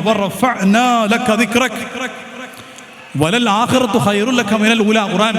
ആ ആയത്ത് വിശദീകരിച്ച് ഇസ്മായിലുൽ ഹഖി ബൈലാവി ഒരുപാട് മുഫസ്സിരിങ്ങളൊക്കെ പറഞ്ഞിട്ടുണ്ട്. എന്ന് പറഞ്ഞാൽ എന്താണെന്നറിയോ?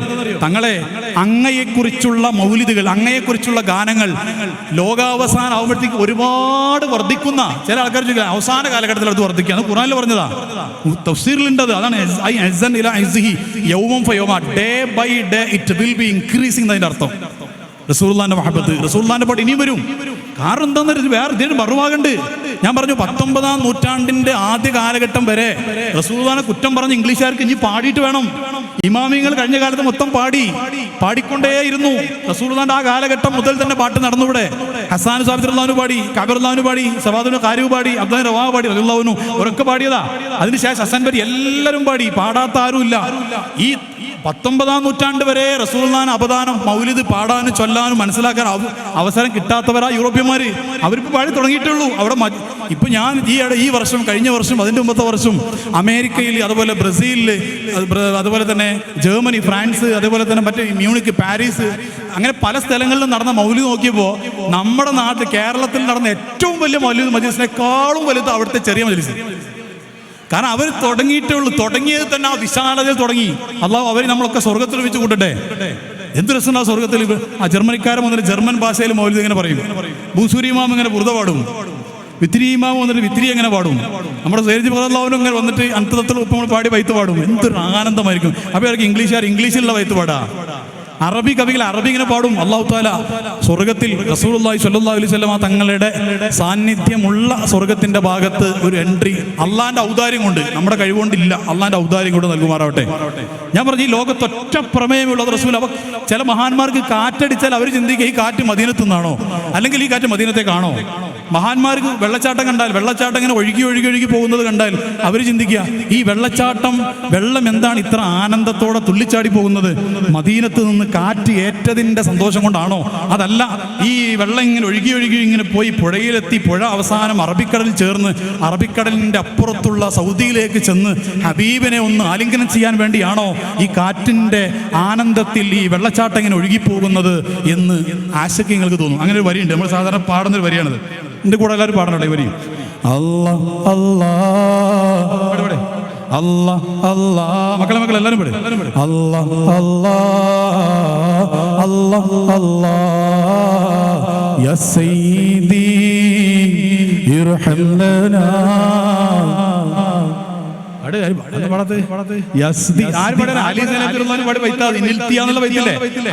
ഈ കാറ്റിങ്ങനെ അടിച്ചപ്പോൾ അലി സൈനുൽ ആബിദീൻ റളിയല്ലാഹു അൻഹു തോന്നാണ് ഈ കാറ്റ് മദീനത്തേക്ക് പോകും. യൗമൻ ഇലാ അർളിൽ ഹറം. ഓ കാറ്റേ, നീ ഒരിക്കൽ ഹറമിൽ ചെല്ലുകയാണെങ്കിൽ ബല്ലിഗ് സലാമി റൗളത്തൻ, ആ റൗളയിൽ പാവപ്പെട്ട എൻ്റെ സലാം എന്ന് അറിയിക്കണേ. കാരണം ഫീഹൻ നബിയുൽ മുഹ്തറം, എൻ്റെ ഹബീബ് അവിടെ ഉണ്ട്, നബി അവിടെ ഉണ്ട്. എൻ്റെ സലാം ഒന്ന് കാറ്റേ നീ എവിടെ അറിയിക്കണം എന്നാണ് ഈ പാട്ട് പറയുന്നത്. ഒന്ന് പാടുക എല്ലാവരും. അല്ലാ അല്ലാ അല്ലാ അല്ലാ അല്ലാ അല്ലാ യാ സയ്യിദി. മക്കൾ പാട്. യാ സയ്യിദി ഇർഹം ലനാ യാ സയ്യിദി ഇർഹം ലനാ ഇന്നിൽ തിയാ റീഹ സ്വബാ يوما إلى أرض الحرام أبلغ سلامي روضة بلغ سلامي روضة فيها النبي المحترم الله الله الله الله الله الله الله يا سيدي ارحم لنا يا سيدي ارحم لنا يا سيدي ارحم لنا يا سيدي أما وجهه شمس الضحى റസൂലുള്ളാഹിന്റെ മുഖം സൂര്യപ്രകാശമാണ് എന്നാണ് അതിൽ പറയുന്നത്. മൻ വജ്ഹുഹു ശംസുൽ ളുഹാ മൻ ഖദ്ദുഹു ബദറുദ് ദുജാ മൻ വജ്ഹുഹു ശംസുൽ ളുഹാ മൻ ഖദ്ദുഹു ബദറുദ് ദുജാ മൻ ذاته من ذاته نور الهدى أما الكف بحر الإيمان الله الله الله الله الله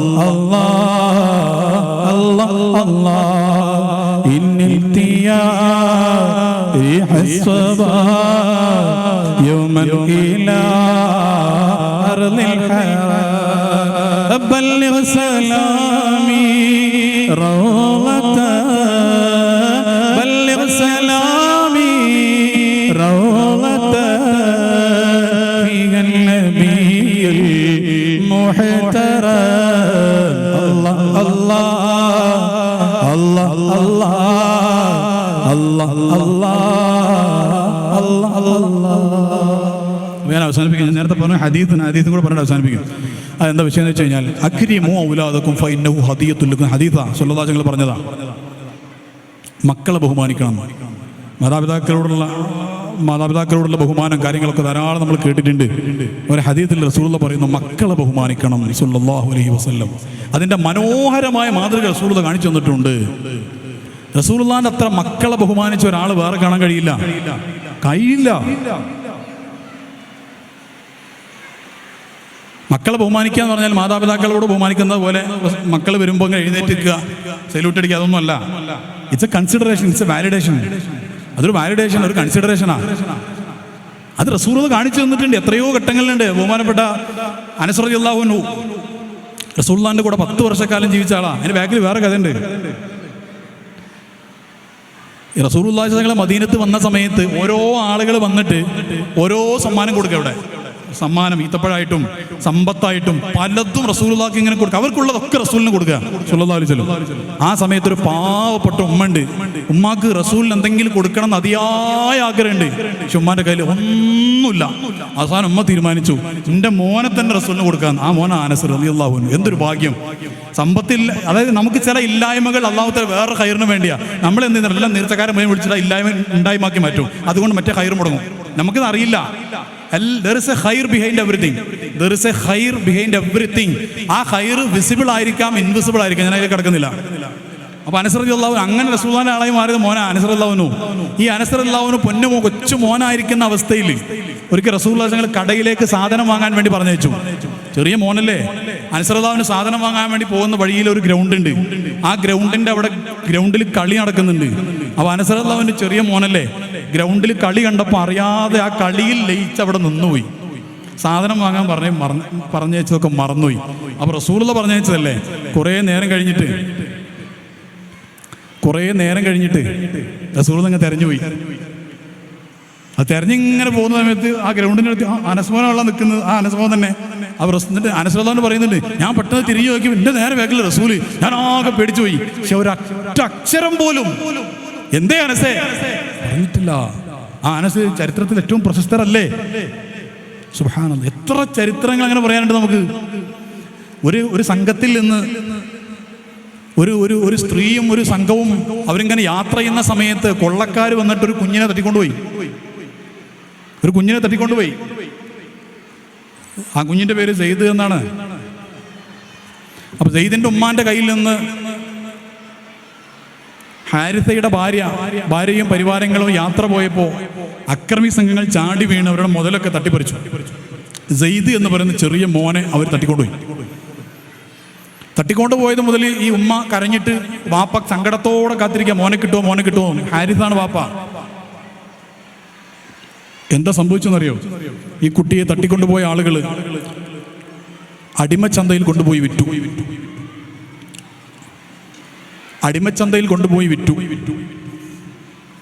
അങ്ങനെ ഒരാൾ വന്ന് അടിമച്ചന്തയിൽ നിന്ന് ഒരിക്കൽ ഒരു മുതലാളി ഒരു അടിമച്ചന്തയിലോട്ട് 6-7 കുട്ടികൾ ഒന്നിച്ച് തോട്ടത്തിലും വീട്ടിലൊക്കെ ജോലി എടുപ്പിക്കാൻ വേണ്ടി 7-6 കുട്ടികൾ ഒന്നിച്ച് വാങ്ങി. അങ്ങനെ അവർ വാങ്ങി വീട്ടിലെത്തിയപ്പോൾ ആ വാങ്ങിയ മുതലാളിയുടെ വാപ്പാന്റെ പെങ്ങളാണ് ഖദീജ റളിയല്ലാഹു അൻഹ. അപ്പൊ അമ്മായി വന്നപ്പോൾ അമ്മായിനോട് പറഞ്ഞു, അമ്മായി നിങ്ങൾക്ക് ഏറ്റവും ഇഷ്ടപ്പെട്ട ഏതെങ്കിലും ഒരു അടിമക്കുട്ടിയെ നിങ്ങൾ കൊണ്ടുപോയിക്കോളി, നിങ്ങൾക്ക് സമ്മാനം. അങ്ങനെ ഖദീജ അമ്മായി 6-7 കുട്ടികളെ നേരെ നിർത്തിയിട്ട് എല്ലാത്തിനും നോക്കി. ഖദീജ അമ്മ ഏറ്റവും ബുദ്ധിയുള്ള കുട്ടി നോക്കി തിരഞ്ഞെടുത്തു സെയ്ദ്. അങ്ങനെ പിന്നീട് റസൂലുള്ളാഹിന്റെ കല്യാണം നടക്കുന്നതിന് മുമ്പായി സംഭവം. പിന്നെ ഖദീജ ഉമ്മ റസൂലുള്ളാഹിയുടെ കല്യാണം കഴിഞ്ഞു സല്ലല്ലാഹു അലൈഹി വസല്ലം. കല്യാണത്തിന് വെച്ച് റസൂലുള്ളാഹിക്ക് എന്താ സമ്മാനം കൊടുക്കാന്ന് കുറെ ആലോചിച്ചു. അപ്പൊ ഏറ്റവും നല്ല സമ്മാനം ഈ ബുദ്ധിയുള്ള സെയ്ദാ. അപ്പൊ ഖദീജ ഉമ്മ സെയ്ദിന് ആർക്ക് കൊടുത്തു? റസൂലുള്ളാഹിക്ക് കൊടുത്തു സമ്മാനം. അതാണ് സെയ്ദിന് ഹാരിസ്. അങ്ങനെ ഈ മോനെ നഷ്ടപ്പെട്ടത് മുതൽ ഹാരിസ് എന്ന വാപ്പയും വാപ്പാന്റെ അനിയൻ കാബ് എന്നവരും മകൻ അന്വേഷിച്ച് അറേബ്യയിൽ നിന്നൊരു യാത്രാ സംഘം വരും, എൻ്റെ മോനെ കണ്ടോ? അങ്ങനെ ചോദിച്ചു അവസാനം ഒരിക്കൽ ഈ ഹാരിസിന്റെ നാട്ടുകാരായ ഒരു സംഘം ആളുകൾ കാബ തവാഫ് ചെയ്യാൻ വന്നപ്പോൾ ആ മത്താഫിൽ വെച്ചിട്ട് സെയ്ദിനെ കണ്ടു. എന്നിട്ട് നാട്ടിൽ പോയി പറഞ്ഞു, നിങ്ങളെ മോൻ മക്കത്തുണ്ട്, മുഹമ്മദ് നബിയുടെ അടുത്തുണ്ട്. അങ്ങനെ ഇവര് കാബ് എന്നവരും സെയ്ദിന്റെ വാപ്പ ഹാരിസ് എന്നവരും വന്നു. റസൂലുള്ളാഹിനോട് പറഞ്ഞു, നിങ്ങൾ എത്ര പൈസ ചോദിച്ചാലും ഞാൻ തരും, എൻ്റെ മോനെ ദയവായിട്ട് വിട്ടേക്കണേ. അപ്പോൾ ചോദിച്ചു, ഏതാ നിങ്ങളെ മോന്? ഹാരിസ്. ശരിക്കും ഇനി പറഞ്ഞ കൽബുകൊണ്ട് വെക്കണം, ഏതാ നിങ്ങളെ മോൻ? ഹാരിസ്. അപ്പൊ സെയ്ദ് ഹാരിസും സഹോദരൻ കാബാണ് വന്നത്. ഏതാ നിങ്ങളെ മോനെ? എൻ്റെ മോന് കാബാണ്, സെയ്ദാണ്. അങ്ങനെ സെയ്ദ് എന്നവര് ബാപ്പാനെ നഷ്ടപ്പെട്ട് ഉമ്മാനെ നഷ്ടപ്പെട്ട് കുടുംബത്തുമാർ റസൂലുള്ളാഹിന്റെ കൂടെ താമസിക്കുക. ഈ സെയ്ദ് ഏതൊരു കുട്ടിക്കും ബാപ്പാന്റെ കൂടെ പോകാൻ ആഗ്രഹം ഉണ്ടാവില്ലേ?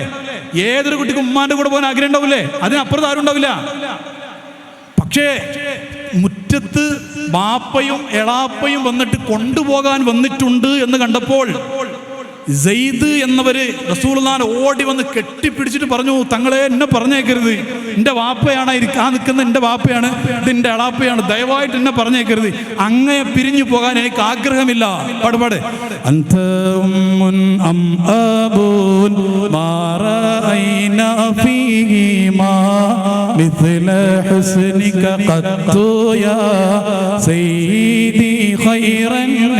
മനസ്സിലായേണ്ടത് പ്രാക്ടിക്കൽ. ഉമ്മ അടപ്പുറത്ത് ബാപ്പയാണെന്ന്, ആ ബാപ്പാന്റെ കൂടെ പോയ ഉമ്മാന്റെ അടുത്ത് എത്തും. പക്ഷേ ആ പ്രാക്ടിക്കൽ ഉപ്പാന്റെ കൂടെ പോകാതിരിക്കാൻ വേണ്ടി റസൂലുള്ളാഹിനോട് ബാപ്പാനോട് റെക്കമെൻഡ് ചെയ്യുകയാണ് സെയ്ദ് ഇബ്നു ഹാരിസ് റളിയല്ലാഹു അൻഹു. അതാ മക്കളെ സ്നേഹം എന്ന് പറയുന്നത്. നമ്മളൊക്കെ ആണെങ്കിൽ കിട്ടിയ ചാൻസിൽ കാണിച്ചു തരാം, രക്ഷപ്പെട്ടേ എന്ന രീതിയിലാണ് നമ്മുടെ മക്കളൊക്കെ ഉണ്ടാവുക. ഈ അടുത്ത ഒരാളെന്നോട് പറഞ്ഞു, ഒരു ഉമ്മ കുട്ടീനെ നന്നായിട്ട് ഉപദ്രവിക്കും, ഒരു ഉമ്മ കുഞ്ഞിനെ നന്നായിട്ട് ഉപദ്രവിക്കും. ഈ ഉമ്മാനെ ചൂണ്ടിയിട്ട് ഈ ഉപദ്രവിക്കപ്പെട്ട കുഞ്ഞുണ്ടല്ലോ 6-7 വയസ്സുള്ള ആ കുട്ടി വാപ്പാനോട് ചോദിക്കുകയാണ്, തമാശയാണ് സംഭവം ഉണ്ടായതാണ്, ഉമ്മാൻ്റെ അടുത്ത് അടി കിട്ടി. വാപ്പാനോട് ഈ കുട്ടി പറയാണ്, നിങ്ങൾക്ക് എവിടുന്ന് ഈ സാധനത്തിന് കിട്ടിയത്? മനസ്സിലായോ? ഉമ്മാനെ ഇത് ഞാൻ അന്നുണ്ടായിരുന്നെങ്കിൽ ഇതിനെ കെട്ടാൻ ഞാൻ സമ്മതിക്കൂലായിരുന്നു. നിങ്ങൾ അന്വേഷിച്ച് കെട്ടിയില്ല, കല്യാണം നടന്നില്ല, അന്നെങ്ങാണ് ഞാൻ ഉണ്ടായിരുന്നെങ്കിൽ ഇതിനെ കെട്ടാൻ ഞാൻ സമ്മതിക്കും. ഇത് ഭയങ്കര മോശപ്പെട്ട. ഞാൻ അവസാനിപ്പിക്കാൻ, കുട്ടികളുടെ പരിപാടികൾ മറ്റൊരുപാട് ഇവിടെ നടക്കാനുണ്ടാവും. ഇൻഷാ അല്ലാഹ് വൈൻഡപ്പ് ചെയ്യാം. അപ്പോൾ ഞാൻ പറഞ്ഞു വന്നതാണ്, ആ ഒരു ബഹുമാനം മക്കൾക്ക് കൊടുക്കണം. എത്രയോ ചരിത്രങ്ങളുണ്ട്. റസൂലുള്ളാഹി സ്വല്ലല്ലാഹു അലൈഹി വസല്ലം തങ്ങൾ ഉമ്മു സുലൈം ബീവിയുടെ റളിയല്ലാഹു അൻഹയുടെ വീട്ടിൽ, അതുപോലെ തന്നെ അവിടെയൊക്കെ ഇങ്ങനെ വരുന്ന സമയത്ത് തിരുനബി സല്ലല്ലാഹു അലൈഹി വസല്ലം തങ്ങൾ അവിടെ വരുന്ന സമയത്ത് അവിടെ ഒരു കുഞ്ഞു മോനുണ്ടായിരുന്നു. അബൂ തുൽഹ റളിയല്ലാഹു അൻഹുവിന്റെ ഉമ്മു സുലൈം ബീവി റളിയല്ലാഹു അൻഹയുടെ വീട്ടിൽ വരുമ്പോൾ കുഞ്ഞു മോനുണ്ടായിരുന്നു.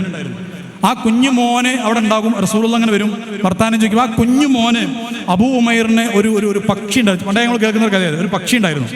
റസൂലുള്ള വന്നിട്ട് ഈ കുഞ്ഞുമോനോട് ചോദിക്കും, എടാ നിന്റെ പക്ഷിയുടെ വിശേഷം എന്താടാ? അപ്പോൾ ഈ കുഞ്ഞുമോൻ പറയും, എൻ്റെ പക്ഷി അങ്ങനെയാണ്, ഭക്ഷണം കഴിക്കുന്നുണ്ട്, എൻ്റെ പക്ഷി ഇങ്ങനെ ശബ്ദം ഉണ്ടാക്കുന്നുണ്ട്, അതിങ്ങനെ കാക്കുന്നുണ്ട്. ആ പക്ഷിയുടെ വിശേഷങ്ങളൊക്കെ പറയും. ലോകത്തിൻ്റെ നേതാവ് ആ കുഞ്ഞു പക്ഷിയുടെ വിശേഷങ്ങൾ കേട്ടിരിക്കും. ഒരിക്കൽ വന്നപ്പോൾ ആ മോൻ്റെ മുഖത്ത് വല്ലാത്തൊരു സങ്കടം. എന്താണ് മോനെ എന്ന് ചോദിച്ചു. എൻ്റെ പക്ഷി ചത്തുപോയി എന്ന് പറഞ്ഞു. റസൂലുള്ളാഹിന്റെ പേരക്കുട്ടിയല്ല ഈ കുട്ടി, എൻ്റെ പക്ഷി ചത്തുപോയി എന്ന് പറഞ്ഞു. ആ കുഞ്ഞിനോട് സംസാരിച്ച് ആശ്വസിപ്പിച്ച് ആ കുഞ്ഞ് കരച്ചിലൊക്കെ മതിയാക്കി ചിരിക്കുന്നത് വരെ ലോകത്തിൻ്റെ നേതാവ് ആ കുഞ്ഞിനെ ആശ്വസിപ്പിക്കാൻ വേണ്ടി അവിടെ ഇരുന്നു, സംസാരിച്ചു. കളി ചിരി തമാശകളിൽ ആ കുഞ്ഞിനോടൊപ്പം ഏർപ്പെട്ടു എന്നാണ് ചരിത്രം പറയുന്നത്. അപ്പോൾ കുഞ്ഞുങ്ങളെ നിസ്സാരമായിട്ട് ആരും കാണരുത്. കാരണം കുഞ്ഞുങ്ങൾ ഫിത്രത്താ.